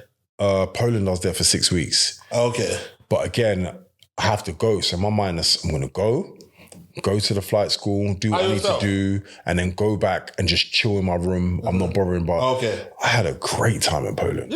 Poland was lovely. Poland was like, the people are friendly. Everything's mad cheap. Where I stayed in Łódź, it was just off Piotrkowska, which is like a main strip. Restaurants, bars, and you're by yourself? Yeah. Oh, wow. Like, but then obviously, like, you socialize with other people in the flight school, and I had a great time. Like, obviously, you get stares because I haven't seen you before. That's what I'm saying. They're only used to seeing black people on the telly. They're not used to seeing black people like face to face. So it's not racist stares. It's more of, oh my god. Yeah. Oh, wow. That kind of thing. Yeah. But yeah, I didn't have no problems, man. I had a great time. I had a great time in Poland. The testimony comes into it just generally because I didn't have the money. Yeah, so the recession happened and there were two. So I had the initial, my parents blessed them, the initial installment for an integrated course, which is 2 years. You pay the money in 3 installments. You just do everything bang, bang, bang in 2 years. And at the time, I think it was like 90K or something like that. You have to, the first installment, my parents blessed me, they did that. And then the other 2 installments were supposed to come from 2 other people. And the recession hit both those people harder than they thought it would. And those promises of money went away. So I actually had to withdraw from the school. Like, so imagine like, you're training, you think you're going to go through in 2 years, you're going to be done. And even 3 years later, I haven't even finished phase 1. I'm just chilling, just waiting for money. Like thinking, where's this money coming from? And then... How do you even get them to agree to begin with though? Again, it's just, they know they're going to get it back. They know like how much pilots make, the job market was good. And they were family. So it's like, yeah. And... you get to a point, it's like, no one's coming, you know? This is on me. And that's when I started contracting. So like I worked a bit, saved a bit, did a bit, worked a bit, saved a bit, did a bit more. Contracting as well? Project management. That must have been hell, man. As in like mentally, there's nothing worse than doing a job when you feel as though you shouldn't be here. Yeah. Wanted to be somewhere else. And it wasn't even fair on my family as well. Like everything was on hold because every single penny I had was going into that. So I'm not going on holiday. I'm just like, holiday? We're not going on holiday. This money's going into flying. It's like, you want to get married, wedding? No. This money's going on flying. And after a few years, it's like, how long am I going to hold everyone else that's in my immediate family to ransom? And when I say to ransom, I mean like, how long does everyone else's life have to be on pause for my dream? Mm-hmm. And that's when I just started getting on with doing things. So I got married and we started going on holiday and things just started to happen. Like, God is good. Like, and there are people that helped me. I've got a list in my phone. There are people that I expected to help me and did help me. There's some unlikely people I didn't think would come good for me. And they, again, like, you never know where God's going to send help from. Do you get what I mean? And it's going to be in the least likely of places because they're people you're going to expect it from and you're not going to get it there. And for different reasons. One, because they're not who you thought they were. But two, because sometimes as much as they want to have you, they genuinely might not, as much as they might want to help you, they genuinely might not have it. They would if they could, but I ain't got it. And what can you do? Yeah, facts. It is what it is. So there were periods where their deadlines where I have to get certain things done by. So those exams are one thing. So I had to do my commercial pilot's license skills tests, which is like a driving test, but like a flying test, and my instrument rating conversion flying test before the end of 2013, or I'll have to do all 14 of those exams again. Fuck yeah, now, man. So I went to Poland, and again, I went in October. I went in the end of October, went to get these done, and then it's cold. So they've got two types of planes. The type of plane that I wanted to use isn't certified to fly into known icing conditions. Yeah. It doesn't have the capability because it will just ice up and then, So if there's icing, that plane's not allowed to fly. But I've got a deadline. They have another plane that's certified to fly into known icing conditions.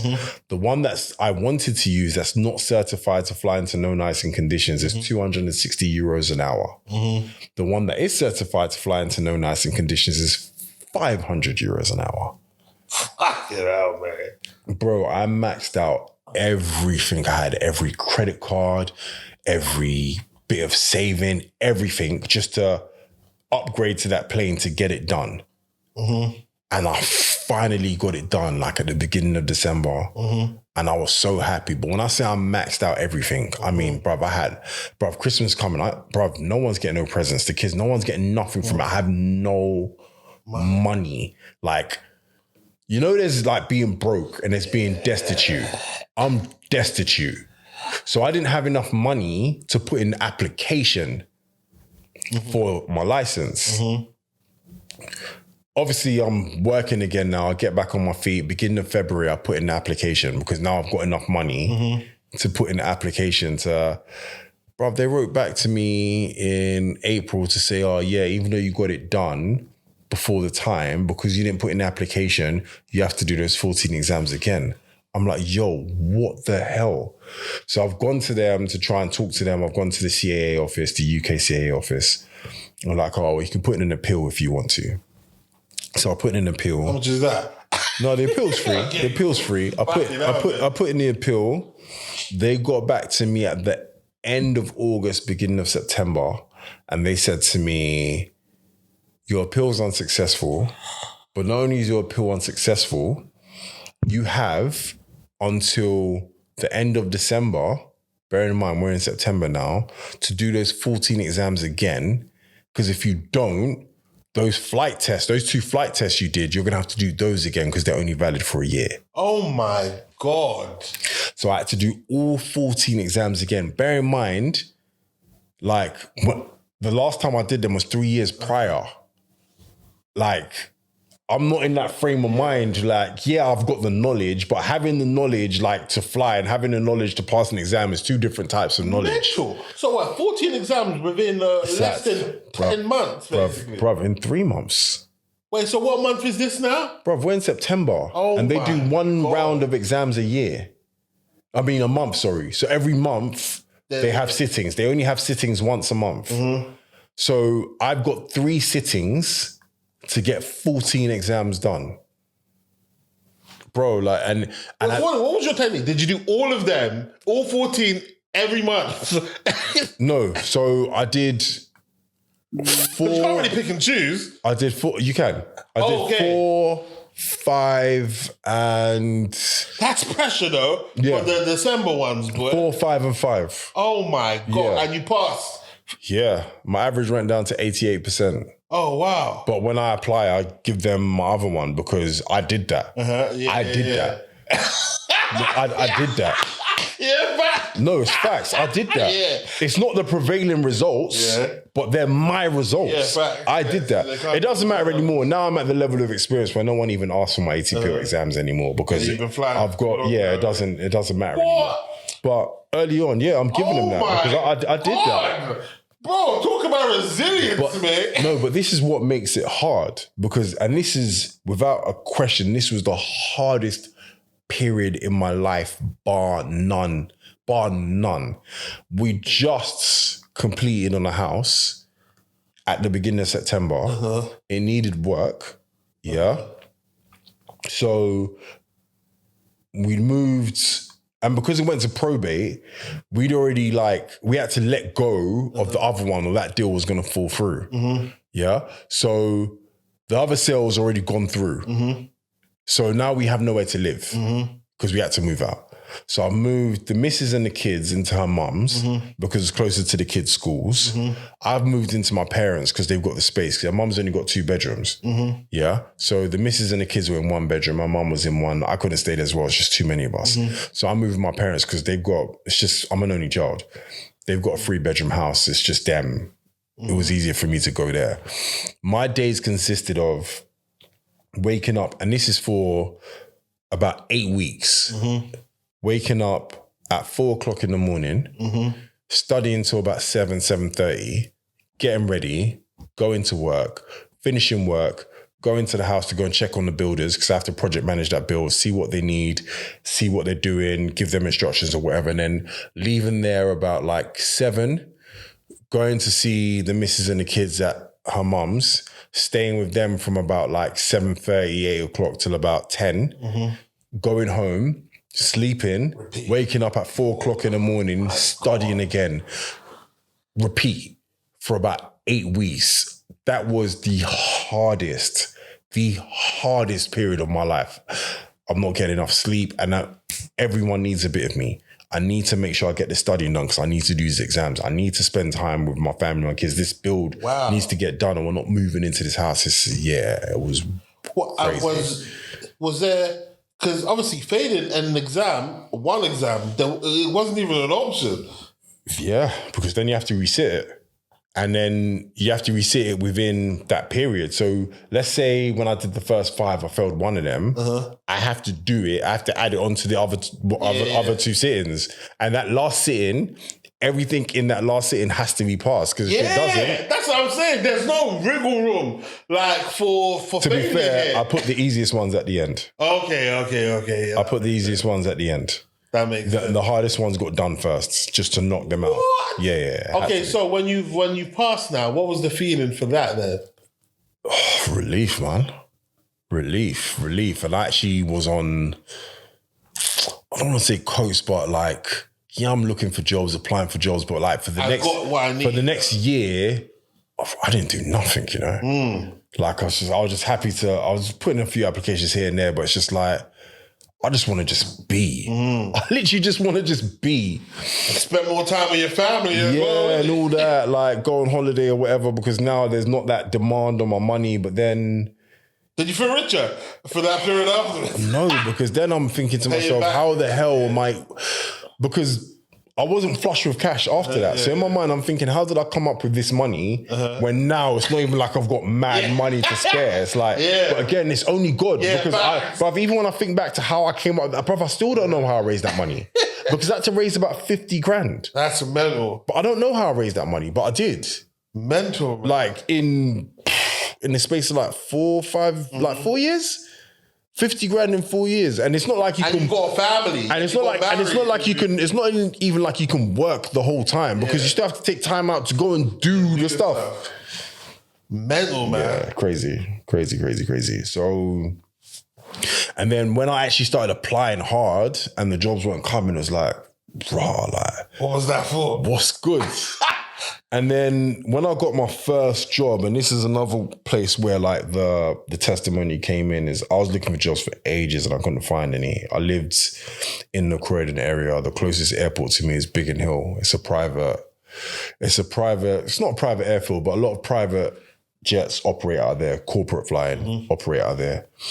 So on one day, I just went there, I bought 5 packs of Krispy Kreme donuts, stuck my CV to the top of all the donuts and just dropped at the reception desk of every operator on that airport. And a week later, I got a call from one of the operators in the airport. What made you think to do that? That's a nice little... Bro, it's just one of those things where it's like, I need a job.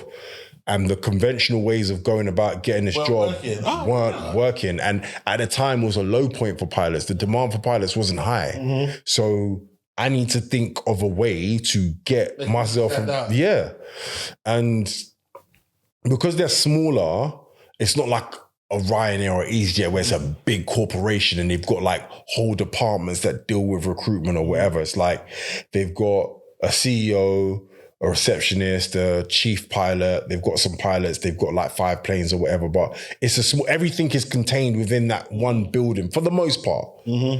So I'm like, if I could do just something just to get their attention, then maybe something will come of it. And that's how I landed my first job. And Krispy Kreme, it's expensive enough that they know that it's nice enough.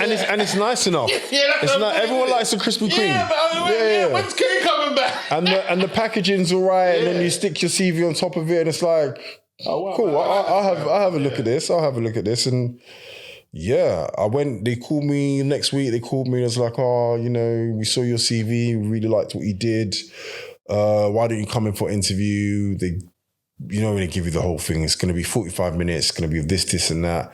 So what was supposed to be a 45-minute interview ended up just being like a 2-hour conversation. They're just asking. So the same story I told you about how I even came about getting my license, I told them. And by the time I got home, I got a phone call this could be a movie, because this could be like, what's it called? What's the Will Smith story? Pursuit of Happiness. Oh my God. Because I'm getting the same vibe from it. When he's always running and things just don't seem to be going your way. It wasn't lining up, bro. It wasn't lining up. But yeah, by the time I got home, literally I got a phone call. It was like, yeah, we want to hire you. And that's how I got my first job. Amen, man. Amen to that. But quickly on this, why did you decide? Because at one point, there's many moments over here that you should have just quit. So why did you need to become a pilot? Well, so my degree is in aerospace engineering. I've always loved planes. Oh, okay. And the main reason why I've loved planes is because it's the one thing as humans we can't do naturally. Do you get what I mean? Like, yes, we're land animals and we're supposed to be on land, but you can learn to swim. Like I'm a good swimmer. I think you lot even saw me swimming at but you can learn to swim, but there's nothing we can do. We can't learn to fly. And it's the one thing that we can't do naturally. And it intrigued me. And I'm like, I need to learn like how we get up there, why we can be up there, and that's what led me to do the degree that I did. And then I worked in industry for a year and I hated it. Oh, it was so boring. And I was like, instead of designing planes, I'm just going to fly them instead. And that's what led me to train to be a pilot. But the thing about that is, and I've seen it ruin families, and I mean ruin families, because there's so much that you need to navigate in training. Like there's some schools you can go to if you've got the money, and this is why it's a big barrier to entry, and it's an old boys club and stuff, because the good schools that have good reputations and have got integrity and stuff, they're expensive. And there are other schools that are cheaper that do have some integrity, and they might be good schools, and others that they will sell you dreams and they will take your money and they will tell you, oh yeah, we can get it done for this much and this many hours, and all the small print, they won't tell you till you get there. By that point, you've already paid some money. There's families that remortgaged their houses or whatever because they thought this is how much they were going to need. It wasn't enough. And the family's in ruin, you still don't have your license, you can't start paying it back. And it's like, where are you? But again, you're asking why. Once you've invested a certain amount, it's like, that evil goes to waste, or you get it done. You have to get it done. You have to get it done. And like I said, I've seen a couple families, like not loads, but they've been in very bad spots because they were sold dreams or led down a certain path that wasn't true. Whereas if they were just told the truth, not that they still wouldn't have done it, but they would have got their ducks in a row before they embarked on that journey. Whereas I remember even on my course, before I had to come out of the course, when I went on the integrated course during ground school, there was a girl on my course. Was it my course or... I think she was a couple courses below me. She finished uni, graduated from uni. She was just mooching around the house. Her parents didn't like her just chilling around the house, not doing nothing. Dad took her for an open day at the school. This is an expensive school. It's like, she came for the open day. It's like, oh, do you like it? I was like, oh, it's all right. Like, I don't mind. She wasn't enthused. Bruv, he just paid everything and she started the following month. Fucking hell. Brother, and it's not even like she even wanted to be a pilot. He just didn't want to see it. And I don't begrudge anyone whose parents have the money. I pray to be able to do that for my kids. Do you see what I'm saying? But it's like, she didn't have a dream or desire to be a pilot. Her parents just didn't want her lying around the house. And they just whacked down 110 bags. Bang. Next month. There you go. Career. Go. Wow, boy. These times it took me 8 years. 8 years to get my license. Do you get what I mean? So Mental, man. it's just one of those things. It's just one of those things. Mental. And obviously, I don't want to keep you too long, but another interesting thing that you've done as well, so this kind of seems like a pattern in your life of basically just like grafting, putting in work and then opportunities, managing to just fall in place, is your bedtime story stuff. Nothing's falling in place, you know. I'll tell you.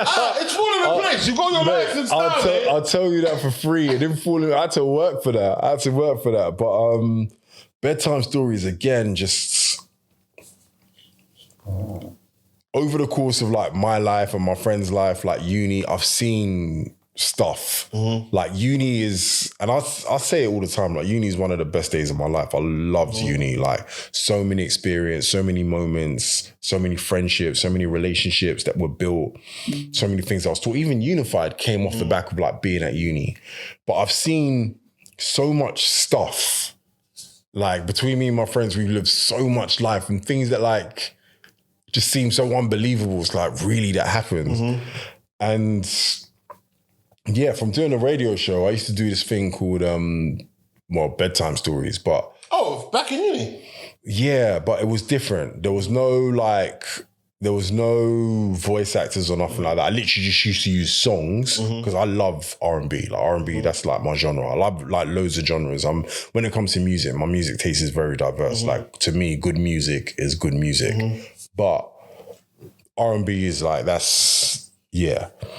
So I used to use the songs to tell stories. So I'd play the song, I'd narrate in between songs to bridge one song to the next song, but I used the songs to tell the story. That was the format back then. And then I just left it. That's still a good concept now, to be fair. Yeah, I did one. So when I was on Croydon FM, I actually did one Christmas just to, I'll send you the link later. What, how recently was that? About 2 years ago. Okay. 3 years ago. Something like that. Okay, well, yeah, quite recently. It was, yeah, and it was Christmas time as well, just to put something out, like in the old format so people could see how it used to be, kind of thing. And then, funny enough, I applied for a job that I really thought I was going to get. I got quite far in the process and I didn't get the job and I was bummed out. A radio job? No, a flying job. Oh, okay, yeah. Right, so got the radio thing. I used to do that, but when I left uni, I left that alone. Nothing happened with that. That was just there. And I didn't even fancy myself a writer. I just used to jot things down and do it off the cuff kind of thing. I'd have the stories in my head and I'd just kind of like jot notes down and do it. It wasn't like a major, like I'm writing a whole script or it wasn't nothing like that. So this is uni time. So we're talking like the noughties, like... 04, 05, like this is ages ago. And then 2017, I think it was, January 2017, I remember my church was praying and fasting and like someone had already gone through the process. They got the job. It was with Thomas Cook, actually. It's funny, interesting how they've gone bust now, but I remember like... Oh, yeah, they are. Yeah. But I remember like...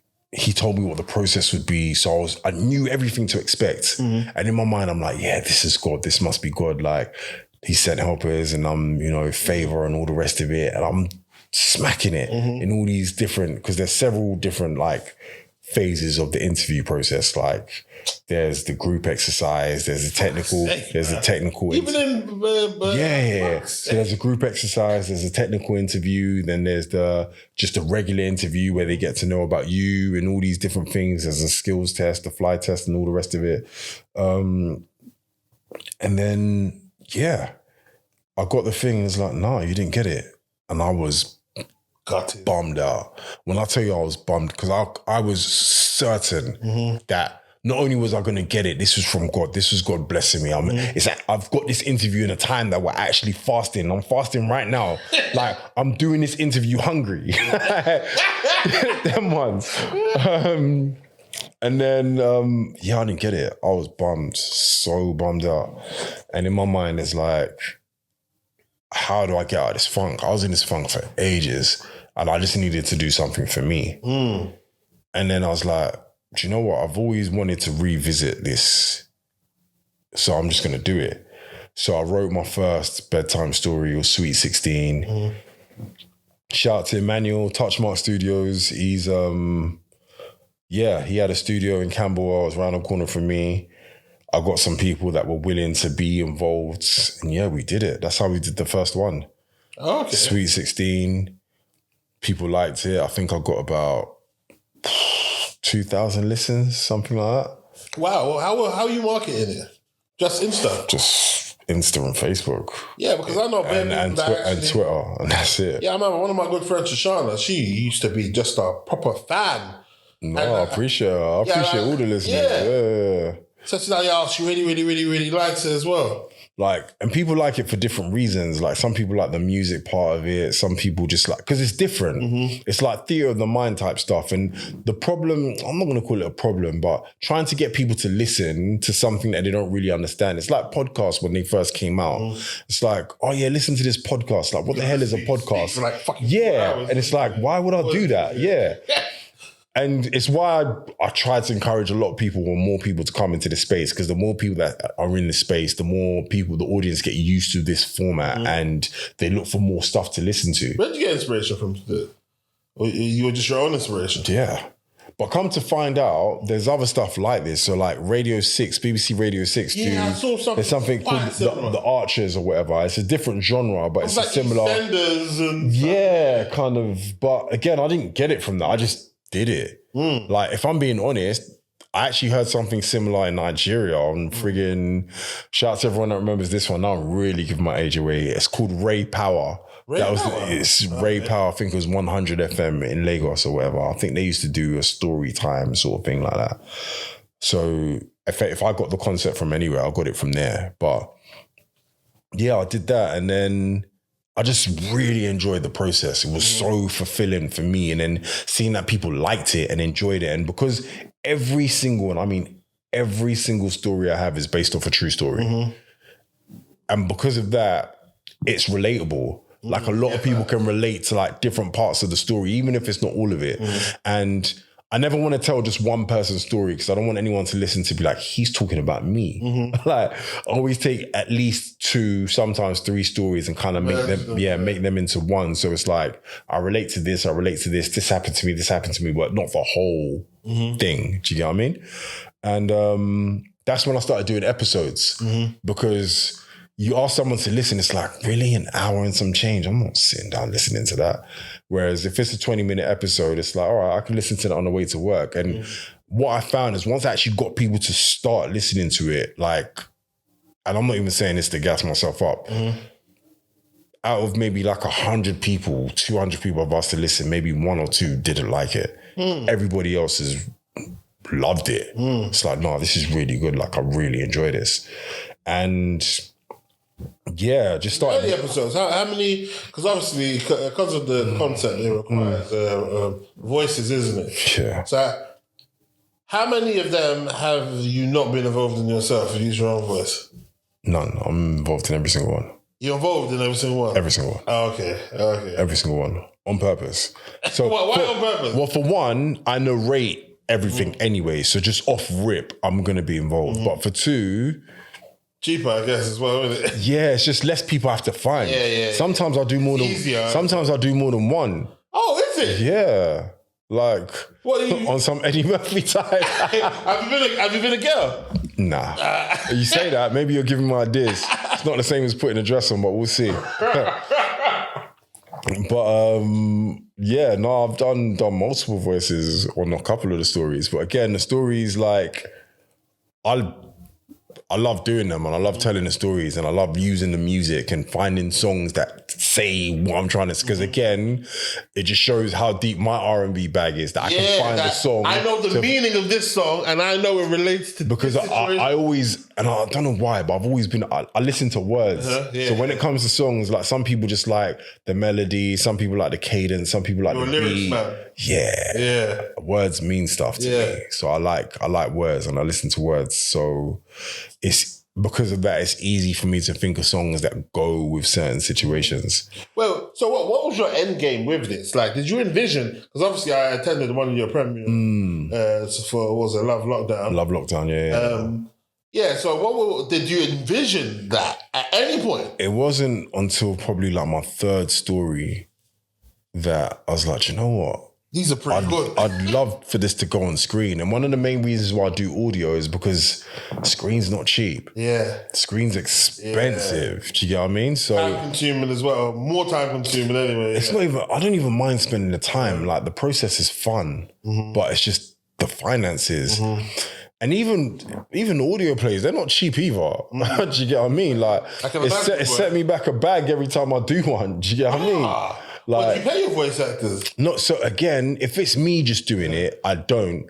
I was fortunate. So, two things that have come good from this. One, the last story I did, Toy Boy, and shout out to J Knox on this as well. J Knox is the one that actually like put that all together. He approached me as like, yeah, we can do something with this. You should apply for like the audio content fund and like he. There's a fund that you can. So there's an audio content fund and they award like commissions to projects that satisfy certain criteria.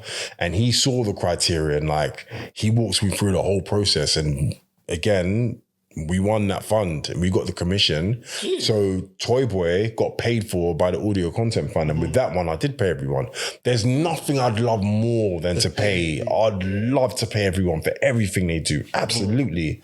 But when it's off my own back, it's just favors. And then I'm just paying everyone back in like, you know what, we'll do it. And then once the story gets released, all the actors, I have a listening session just for the people that featured. And it's a labor of love. I cook. So I cook everything. There's a mad spreads, there's like drinks and everything just for everyone to just come and enjoy the listening session. Pay them back in love, yeah, but it's all I have, like, do you get what I mean? Back to. Like, there's nothing I'd love more than to pay everyone. But and then even like the editing, and again, shout out to Timmy Banks, shout out to Touchmark Studios. That's a labor of love for them because the amount of man hours that they spend editing the audio after it's been recorded, if I'm paying them per hour, bruv, I can't afford that. I can't afford that. But again, that's a labor of love from them, like a solid that they're doing me because they believe in the project. And I'm happy it's come good enough that like they've seen it like grow into something. But then lockdown happened and I had an idea for a different story and it was about someone that was getting married and before they got married, they just wanted to tell their ex, like, yo, I've moved on, I'm getting married or whatever. But then lockdown happened and I found a way to merge that into a lockdown story. And I wrote that story in like 2 weeks. Probably less than that. It's 5 episodes. And then a voice actor, shout out to Elaine, she reached out to me saying she likes the stories as well. She wants to do some voice acting. And like we were just talking over lockdown, like on FaceTime and stuff. And like we're bouncing ideas off each other. Me and my missus bouncing ideas off each other, penning stuff down and stuff. And then we recorded the whole thing. She recorded her bit in America because she played the original Taylor. So I had my actual monitor headphones with AirPods in underneath that. So I'm actually talking to her while we're doing it. So we're doing it in real time. So she can respond to me in real time. So even though she's recording where she is, the pauses and the spaces are exactly as they're supposed to be, because we're actually doing it over the phone. As I'm recording into my microphone on my system, she's recording into her microphone on her system. Wait, so edit-wise, did it fit seamlessly? Yeah. Oh, wow. That Oh, wow. It did. Literally, what made you think of that? You just have to think outside. But again, at that point, in as much as I'd watch, because I have to sit down and say, okay, I want this here, I want that there. I've watched them edit loads. I've watched Emmanuel edit loads of times. I had to sit down with him and edit. Apart from like the finishing stuff, like the edits, I have to sit down and place everything with him. The same with Timmy. So I've seen it, but I never done it. But because lockdown, no one's allowed to be with each other, I had to learn. I had to learn how to do it. And yeah, they talked me through a lot of it, but like I ordered microphones, I ordered an interface or whatever. And then, I just did it. And I just thought, and again, you see the process. So it's just like, I understand producers that can't work the buttons. They've got an engineer, but I'm a producer because you know what the process is. So it's like, how can I make this work? And I just thought that through and just slotted in beautiful. Now, obviously, I know the story behind it, how you basically got on screen, innit? But can you just briefly touch on that as well? So we recorded that, and then because there was no one available, my wife played Zoe, I played the guy, and it only needed 3 characters. Wait, hold on, sir. Taylor is who's Taylor? The actual wife? No, Taylor's the one that he got locked down with. Oh, okay. And his fiance. So my wife played the fiance. Okay. Elaine in America played the ex-girlfriend. 3 characters? Yeah. Well, still, did anyone else say anything in the actual visuals? In the visuals, she had her girls that were in the resort with her. Yeah. And obviously the guys that were trying to flirt with her. Yeah, the one guy that was trying to flirt with her. But other than that... Oh, wow. But they were extras, if we're being honest. That's a testimony. Well, I mean, like, that's a compliment to your actual writing. Because I didn't even realize that, innit? Like, just three characters. Yeah, wow. 3 characters. Mental. 3 characters. And then... we recorded it, put it out, and a lot of people said it was like their favorite. And to me, it was just so rough because my level of engineering is nowhere compared to those guys. Those guys are professionals. But again, I just had to, and it took me longer, but I just had to just figure it out. The recording process, the editing process. They were there to talk me through it, learning how to use Logic and all the rest of it. But I put it out and people loved it. People loved it. It was a lot of people said that was their favorite story. And again, Trino heard it, they liked it, and they came to the table like, you know what, we like the story, we want to turn it to a movie. And what was your thinking when you heard that? Well, I've been pushing for this for ages. Oh, okay. Do you get what I mean? So when that came through, and it's not like other deals haven't been there, they just haven't been right. And even this one, we got all the way to like, the process got really far and then it just came to a stalemate because I wanted ownership. I don't care how small the percentage was, but they just wanted to pay a figure. And I didn't want to do that. Is it? So did you get ownership? So, and then the other thing, which is the last straw that broke the camel's back, they wanted to be able to make any prequels or sequels without having to come and see me first. Wow, this is a serious contract that you... And I was like, nah. But then part of you feel like I've got so much more stories there. I do. Yeah, a lot of me was like that. But you know what the biggest thing was for me? All I kept on thinking about was the Post-it man. What Post-it man? The guy that invented Post-its sold the patent for Post-its. And I don't know how much he got, but he got a lot of money. It wasn't a lot of money, it was peanuts. But if he had even kept 0.5%, every single Post-it note that got sold anywhere, he would have made bread. Post-it notes were everywhere. And obviously now that we're more digital, maybe not so much now, but there was a good 30-year run that Post-it notes were everything. Every single office. They're stuck everywhere. And 3M made all that money and they didn't have to give him a penny. I didn't want to be that guy. You don't want to be the Post-it man. I didn't want to be the post-it. And I even said this to them in the meeting. Was like, all I keep on thinking about is the post-it man. I don't want to be the post-it man. So what? When you're arguing for ownership, is it like minuscule amount you're arguing? I don't care how much it is. Even if it's a percent, yeah. Okay. And what? Are they saying yes or no to that? They've never done a contract where they give people money in perpetuity. It's like, we don't want to be responsible for giving money in perpetuity. We'd rather just pay it on the front end and just know everything's in-house. And then we came to an agreement, and then went away and was like, actually, just on second thoughts, we don't want to, and just no. And it went away. I'd already paid like my entertainment lawyer, I think, 500. I was supposed to pay him another 500 when the deal was done. And like, it's like, raw. It's not getting done. And not only is it not getting done, I'm out of pocket £500 as well. I'm not gonna lie, I was fuming.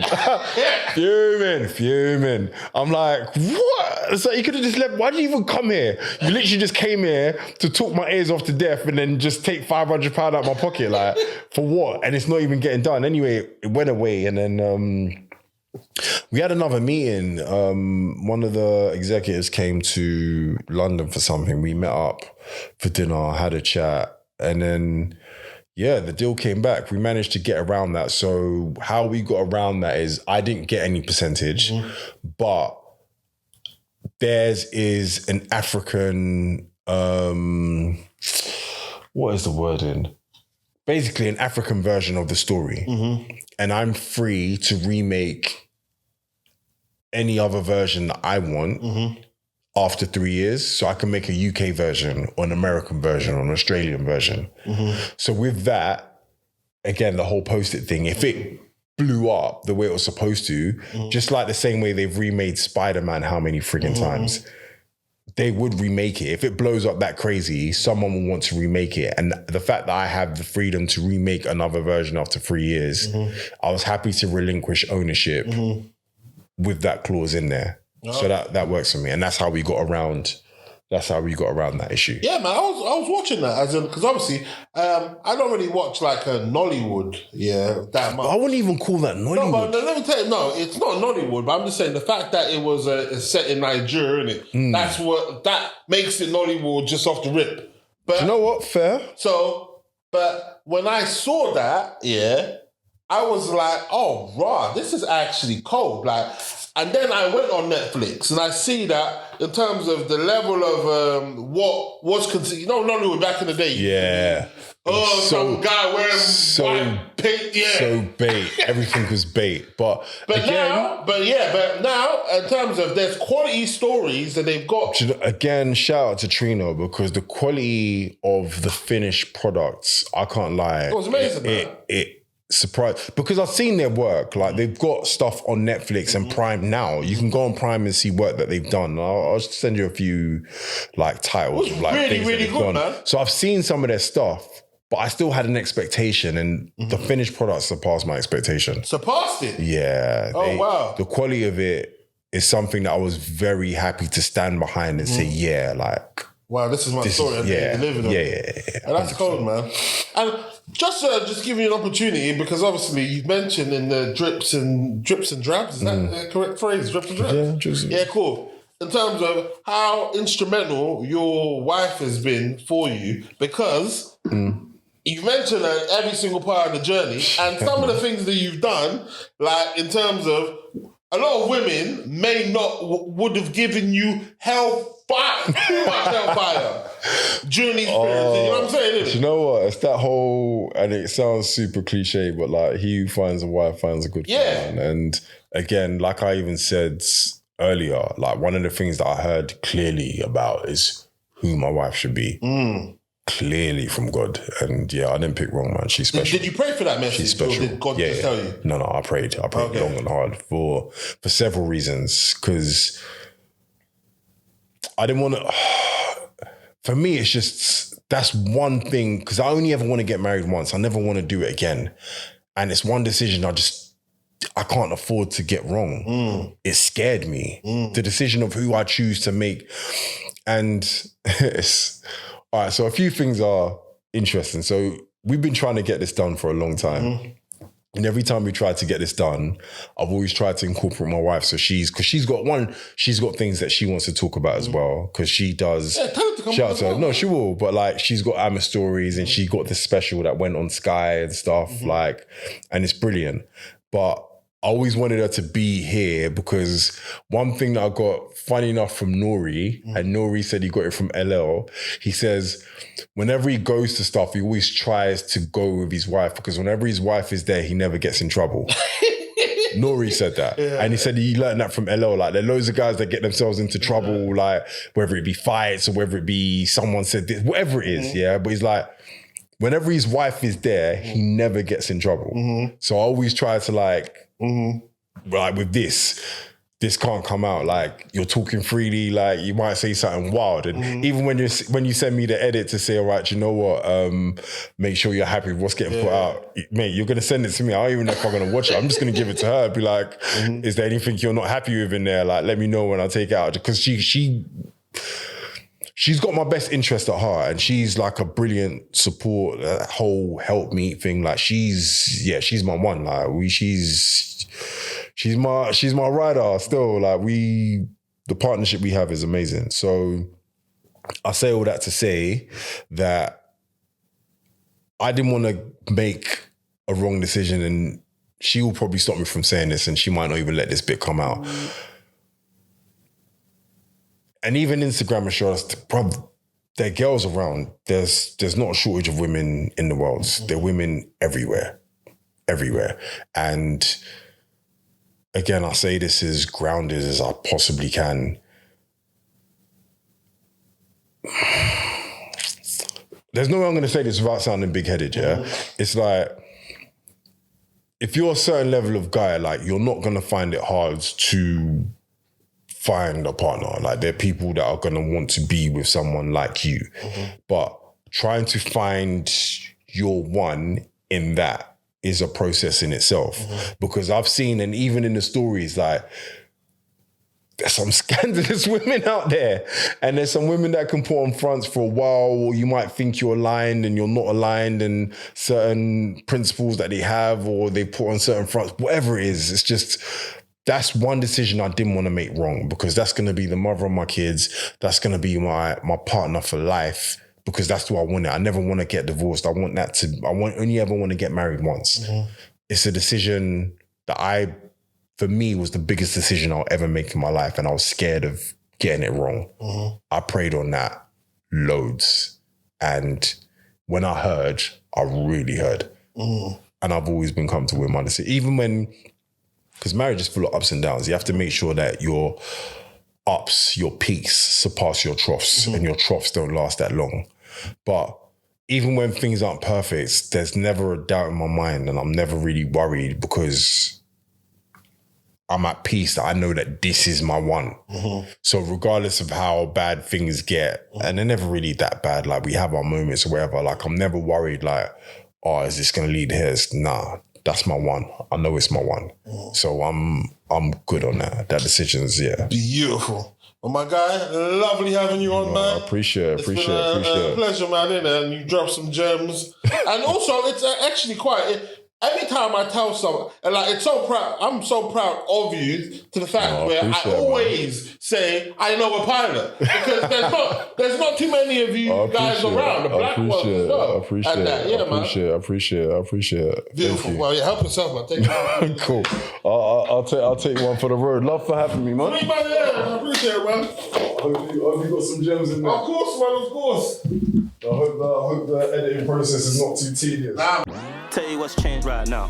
In a different field, different lane right now. Now I'm in the mud, switching lanes right now. Passive income getting paid right now.